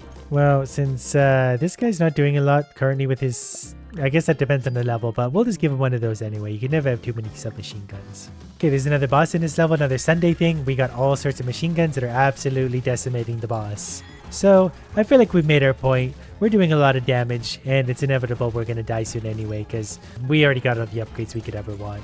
The problem is, a level like this, I'm not sure it can kill me. We have so many machine guns firing with so much HP regen that every time I get close to dying, I heal right through it again. Might have it here. Come on, something kill me. You can do it. So close. Is this going to do it? It's wave 23, and I'm too strong. I'm healing faster than I'm hurting myself. Finally, that got me. We're going to make a bunch of babies fight another bunch of babies. To start, I've only got a few, but as we make them murder other ones, we can resurrect them and use them to fight for us as well. So we're going to be bullies and target the littlest armies possible, although we've already sort of screwed this up. But it's really simply a numbers game. We just need to lose less than they do, and then we can resurrect their army, and our armies are just going to get bigger and bigger and bigger. Plus, it's just adorable how small they are. Peasants are getting angry. How adorable. They are adorable, especially when they murder each other. We kind of walked into a bad fight here because every once in a while an event happens and we gotta just deal with it. But that's okay. The more idiots that fly at us, the more we get to kill, the bigger our army gets. We need to start focusing on bigger armies. We need to start putting on some size. Because pretty soon, I'm pretty sure the bigger units are going to start to show up. We're only a minute and a half in. And we can resurrect 3 at a time because we're already somewhat upgraded, and that helps. We're going to pick on these 4 idiots just as we're coming up on the 2-minute mark. Hopefully they're all dead by then, because I think at 2 minutes something happens. Yep, we're gonna fight some bald dwarves or something, but we're actually maybe gonna be able to kill this one if we play this right, and then we can take him with us for our army. Yeah, perfect, got him. We now have one baby dwarf, but that thing is really strong compared to the regular babies. But we're seemingly also getting regular dwarves showing up in armies. I would like to fight 3 of them preferably first. 4 is quite an ordeal for all of our little toddlers. Oh, even better, there's 2 of them. So as soon as I finish off that fun little party, we're going to take on these 2 and these 2 only. I'm perfectly willing to sacrifice very many of our own to accomplish this, especially if we don't have to harm our big ones while doing it. Perfect. Now we got 3 mediums. Okay, because it's 3 minutes, we're going to get in another fight. This one's actually a pretty considerable fight. Now, if they touch my main lady, she's going to take damage, and that will actually kill us. So we need to avoid taking damage. We're not doing a very good job of that. Idiots, protect me. What do I pay you for? And I got to hold still to resurrect. Okay, I think I got a little bit of breathing room here. Okay, no, we're taking damage and getting corpse here and corpse here. Okay, run. These idiots have one job to do. Just die. Die in sacrifice of myself. Okay, well, we're going to resurrect whatever we can and hopefully kill the 4 bald dwarfs. Oh, did we actually get away with that? We did. Oh, that was separate armies somehow. Okay, this is still okay. We're coming up in 4 minutes, so I think we're about to hit a new event, which probably isn't going to go super well for us. Yeah, that's going to be a problem. Yeah, you guys go around, please. Yeah, we're going to fit through the gap and pretend that never happened. We actually got away with that. We got to rebuild some army. So we're going to destroy every little army we can, because I'm pretty sure I'm like 1 hit at this point. These urns can sometimes have stuff in them. That one did not. Okay, we're going to break these open. Yeah, I think we got some heals out of that. There was some text at the very least. Okay, we have a little bit of protection for the 5-minute party. Okay, there's even a knight. Okay, we're going to try and slip out the side. Keep running, keep running, keep running. Yeah, that's it. Kill my idiots first, not me. That's so many. How are we supposed to survive that? We need some upgrades. Okay, this time I've been playing a lot more aggressive. We also have more health overall, so we're a lot tougher. And I realized too, you don't have to kill the entire army before you start resurrecting them, so we can start turning the tide of battle much sooner. We also just need to survive this little incident, so we're gonna slip on through that gap and pull our idiots away from the danger. Maybe take one of the dwarves with us actually while we're at it. Alright, now we got a pretty sizable army going already. We just need to pick and choose what we fight next. We're gonna fight these guys. We got 2 of our own little dwarves to fight, so we'll be okay. As soon as they start dropping, we'll start resurrecting. We need to pull away from the other horde of 2 idiots. Okay, we got one down already. We can resurrect. He's now joined the battle. Those 2 have joined the battle as well. We're just looking to enslave bigger and bigger people for our own purposes. I'm going to go ahead and kill these guys because I need a confidence boost. We're coming up on 5 minutes, so I need to be careful what we do. Because 5 minutes is when it gets difficult. I'm going to park myself next to a tree and hope that helps somehow. Yeah, I think we got the 5-minute battle complete this time. We're a little bit stronger. We got a stronger army. The game almost crashed there, but I think we're okay. I think we've even got the knight on our side at this point. We managed to get a bigger army of dwarves before the 5-minute battle, and that was all the difference. Now we've got an army going. We're coming up on 6 minutes, so that's going to be an even harder battle, so we need more dwarves. Luckily, I know just where to find them. I also want to break these urns in case we get a little bit of healing. Which we didn't, but we did get more dwarves to our army. Now, coming up in 6 minutes, we're going to sit right in the center where hopefully nothing will really hurt us too bad. Okay, perfect. We're going to bat the knights away. We've got 1 knight on our team still, so that feels good. Then we're going to continue collecting dwarves until the knights start appearing, and then we need an army of knights, and then whatever comes after knights. I currently have the ability to heal over time. I'm not sure if that applies to my idiots or my main character. But either way, that means I can take a bit of damage, and then my army doesn't have to do it.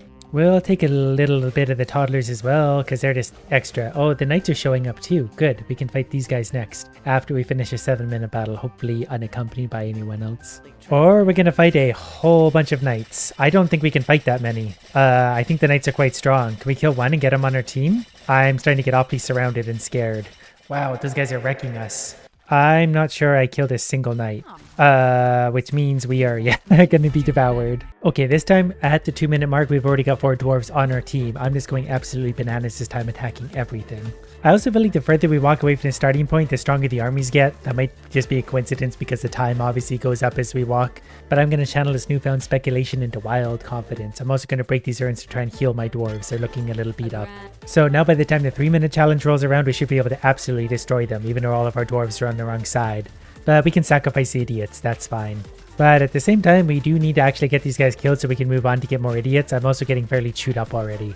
But this is a good size army, and I'm going to heal up over time, so it doesn't matter if my... Okay, I want those dwarves. Get over here.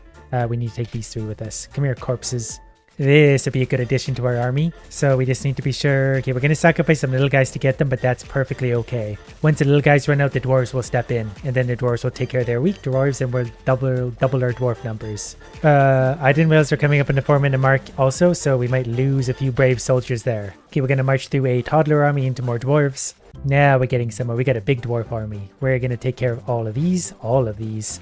Actually, let's break open the urn too. Maybe we'll get some heals out of that. Nope, just a few souls. Come on, urns, nothing there, but we did manage to kill a toddler while we were at it. Coming up in the 5-minute mark, we should easily survive the challenge this time. Then we got lots of dwarves up here we can eat afterwards. This one also has the knights coming in. Okay, we've already killed a few of them. Wow, this is much quicker. We are so much stronger than before. And yep, so far so good. Very good. Now we've got a giant army with the knight, so we're gonna fight all of these all at once. Everyone's gonna die. You can never have too many dwarfs. My parents have always told me that. And in fact, my army's getting so big, I'm actually just sort of mostly gonna carry them with me. We're gonna try not to leave too many bodies behind, but that might be inevitable. Okay, here comes the knights that are just gonna come brushing through. We're gonna try and pull my idiots away from them because those are gonna be tough. But we need some knights of our own, so I'm gonna start wandering north to hopefully find some more. We're leaving lots of bodies behind. I need to move quicker. Okay, since I'm not finding any knights, I'm gonna have to settle for the 7 stupid dwarves. But it's actually pretty easy when you think about it. As soon as one dies, they basically turn to our team. So the numbers simply get bigger, then they finish the remaining dwarves quicker. The army's actually getting quite slow. There we go. I need these. Don't run away from me, idiots. I need to kill you guys quite quickly. We've sent the little toddlers in first, so this is actually going to work against us. Okay, idiots, come back. Okay, now we're going to fight the knights this direction. Oh, okay. The rest of the knights didn't want to fight us, apparently. Maybe that's a dodgeable thing. The whole time I thought I had to fight those challenges. That's lots of knights. We probably should. We're gonna have to get this over with at some point. Raw aggression wins, always. Come on, idiots, kill them. They're basically tin cans. Okay, I got one. That's now on our team. They'll fight the good fight. There's two. I'm pretty sure every one knight is worth like 3 dwarfs and like 100 babies. They're actually really, really strong. Okay, we're going to fight some dwarves at the same time, but we should be able to absolutely massacre them now. And those are just bolster our numbers as we come up on the 8-minute mark. That's a giant army up there. Okay, so 8-minute mark's coming up, so we're going to get moving so we can dodge whatever this is. Okay, we're just going to slip out down here. Nope, they're going to chase me. They're going to chase me. There wasn't that many of them. We might be able to win this if we're lucky. Okay, we got 1 on the ground so far, 2 on the ground. I think we can actually get away with this. Yeah, more knights. We did it. We got them all. Yeah, bow to your mistress, but also get in my army. Okay, we're going to kill these guys because there's 2 free knights. And probably the children they're sworn to protect, but they're now part of my zombie army as well. Okay, there's 4 knights here. I got about 15 seconds to kill them, but I don't want to run into the dwarves also. I don't want to fight that many things at once. Well, here we go. We're probably going to do just that, but that's okay. The dwarves actually peeled off a little bit, so we got a few knights left. Okay, we got to back up. Need those. I don't know what's happening at the 9-minute mark. Apparently nothing. Which makes me think the 10-minute mark is going to be something especially hard, so we'll just start gathering as many knights as we can. Also definitely want to break open some of these pots in case they can heal the knights. Knight healing would be massive right now. Since I still got 30 seconds, I'm going to take out these 5 knights hopefully. And we're going to use those to fight the 10-minute whatever. I wonder if they ever have trouble telling each other apart. Okay, I've got quite an army of knights going. There's a few dwarfs and even 1 toddler in the center. I just want to find a nice empty spot for the 10-minute. We're also going to hope there's healing in here. That's a lot of dwarves. That's a lot of things. Alright, I think we can actually take this on now. As long as we ourselves don't take too much damage. Okay, we got to move because we're definitely absorbing lots. Okay, knights to the front. Help me. Might have to circle around to resurrect. Okay, we walked into the... We got to get up there into those dwarves to recycle. There is a knight on a horse. That's not fair. Yeah, we're boned. Resurrect 5 minions at once. So it turns out resurrecting 5 at a time is hugely helpful. I've also come to the conclusion that I'm really just the Night King, but a very mean woman. Look at this army of knights I have already though, and I can resurrect 5 at a time, so we can resurrect and keep on moving.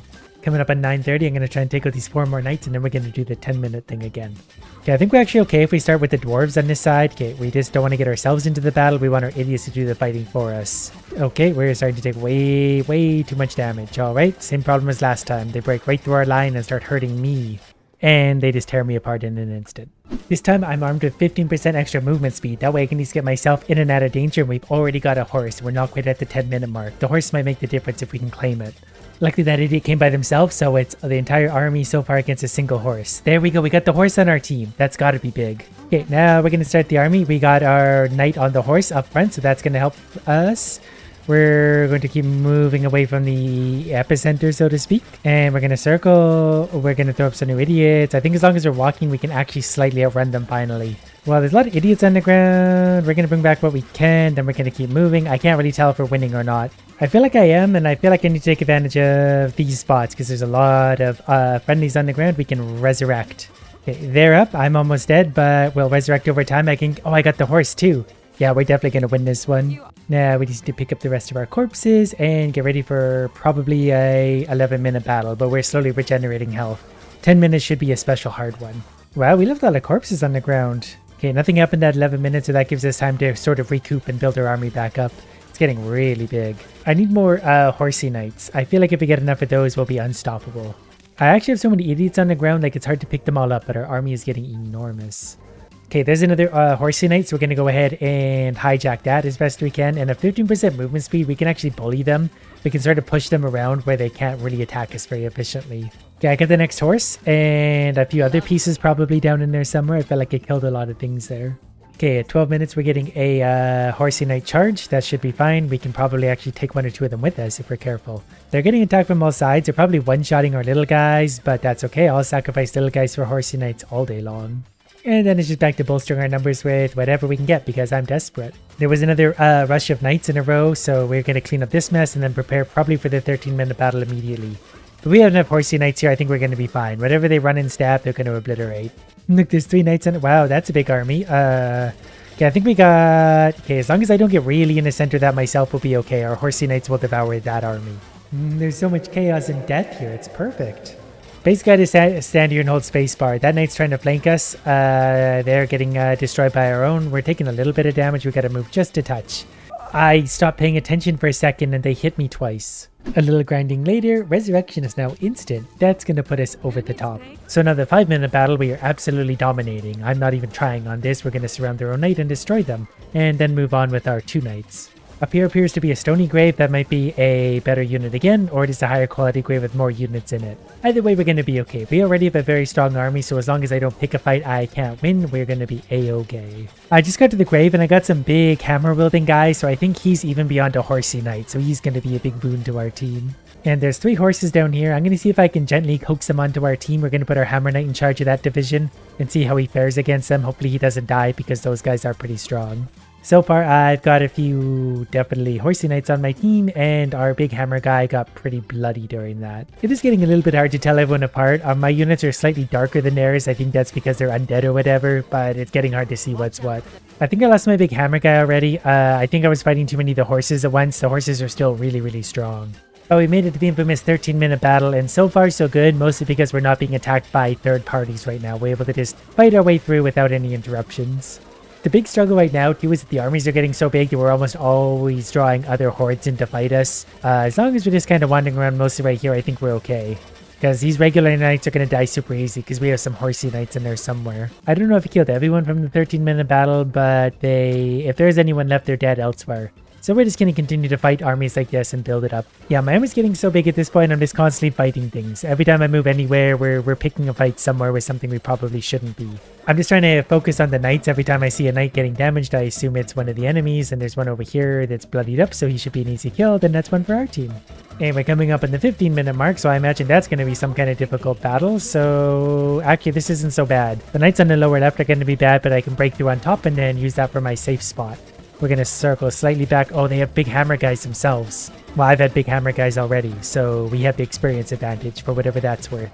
I'm going to move this way and bring some of our corpses back to life and try and put some of our stabby horsey knights. Okay, I don't like where this battle is going suddenly. We're going to retreat down to the graves. Hopefully we get something really, really good out of these. We'll take a few knights, but I think we're in trouble. I'm not really sure what's on my team or not anymore, but I feel like it's not a ton, so we are definitely in trouble. Now I'm by myself. The more grinding later, and we've unlocked healing idiots. So these guys can actually keep other things alive. I just need more healing priests and need to keep them alive. So far, the healing guys are working great. My army is almost getting too big already. Like, it's sort of hard to actually, get to the stronger units because all the weak units are fighting each other because they won't die. To emphasize how strong these healing guys are, there's 2 of them here, and I'm having trouble killing them because they just heal each other. Once the knights get on them, though, then they'll die, but they're also very quick. Okay, can the knights go ahead and kill these guys, please? Okay, I managed to get both of them, so now I have like 6 healers on my team, so my units are very much having trouble dying. So we just need to go get some of the horsey knights, and we'll be in real good shape. Alright, I've started collecting horsey knights at 11 minutes. I still have a bunch of healers. I don't know how many. Some of them probably died because we had a big battle. But this should be a good fight. There's a bunch of horsey knights down below. As long as they don't stab my healers, we'll be okay. So we're going to circle the healers away from them and let the healers actually heal the knights through them. And that actually works so alarmingly well that I've got a ton of horsey knights as well as healers, so we're just going to keep attacking knights. I think the healers are too far away to actually heal from these guys, but that's fine. We can sacrifice a few units anyway. We can win a good old-fashioned way, but it's just fun to be able to heal through it all. I don't know if I've ever had an army this strong. With the healers, I really probably haven't. But we have a ton of horsey knights, so we're coming up to the 13-minute battle, which I'm pretty sure we're going to dominate, provided we don't lose all of our healers right away. The healers like to stay close to me, so they'll hopefully be able to heal everything they need to heal, and we'll just continue resurrecting idiots and have them fight for us. My army is getting so big at this point that I can't really see what we're fighting, so we're just going to keep walking into whatever we want and just have to deal with it when it comes. Some of the units are pretty beat up, but if I hold still, yeah, the healers are healing the horsey knights right back up. Those are our strongest units. That's going to work out super well. Okay, we're back to the 15-minute battle. We got lots of units on our team. I think we fought more than we were supposed to here, but that's fine. We got lots of horsey knights that can heal. The horse is actually pushing the big guys back, but those big guys with hammers are super strong. Pretty sure we got attacked by all sorts of armies here that we shouldn't have, but we got some knights over here we're going to pick up. Those are going to help us in a big way. Did our healers all die? I'm not seeing a lot of healers on the battlefield anymore.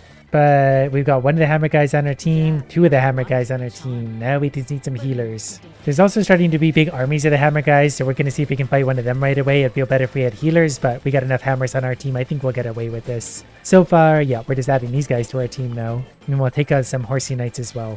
Haven't seen any healers in a while. That's a big army of dwarves, but the dwarves will be pretty laughably easy at this point. Even the horsey knights are dropping pretty quick, so we just need healing knights.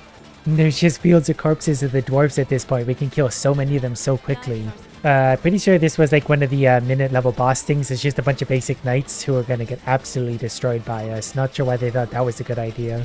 There's so many creatures on the ground that I don't even know like where the bodies are anymore. It's just fields and fields of corpses. They keep throwing all these little units at us and they are starting to whittle away at us, especially without a healer. I need my big units to actually start healing again, otherwise they're just getting death by 1,000 cuts. I also need to be able to resurrect more than 5 at a time. Like all these are individual tiny itty bitty little units. Okay, here's the 18-minute battle. That's a lot of big knights with big hammers. I really wish we had healers right now. I think this is going to break us. I've got to try and stay close to the battlefield so I can continue to resurrect whatever it is we're managing to kill. We're actually doing pretty well.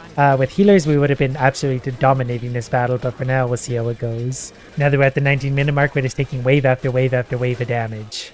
And I can't resurrect fast enough. There's tons of corpses on the ground. Okay, there we go. We got a little breather, so more resurrection.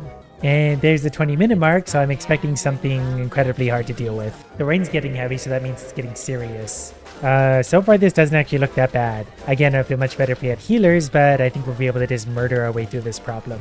I guess it's also going to depend on what we're resurrecting. I don't know if it prioritizes strong units first or not. Hopefully it does. But I think we got lots of our big hammer boys, and the hammer boys are going to be very destructive. Just resurrecting this field of dead as quick as I can. There's definitely some strong units up here. We'll go back downwards, see if we can scoop up some more strong ones. Yeah, there's a few dead knights, big hammer boys on the ground we can use. I'm definitely starting to take a lot of damage here, which is saying something because we have a lot of health at this point. We've got some upgrades.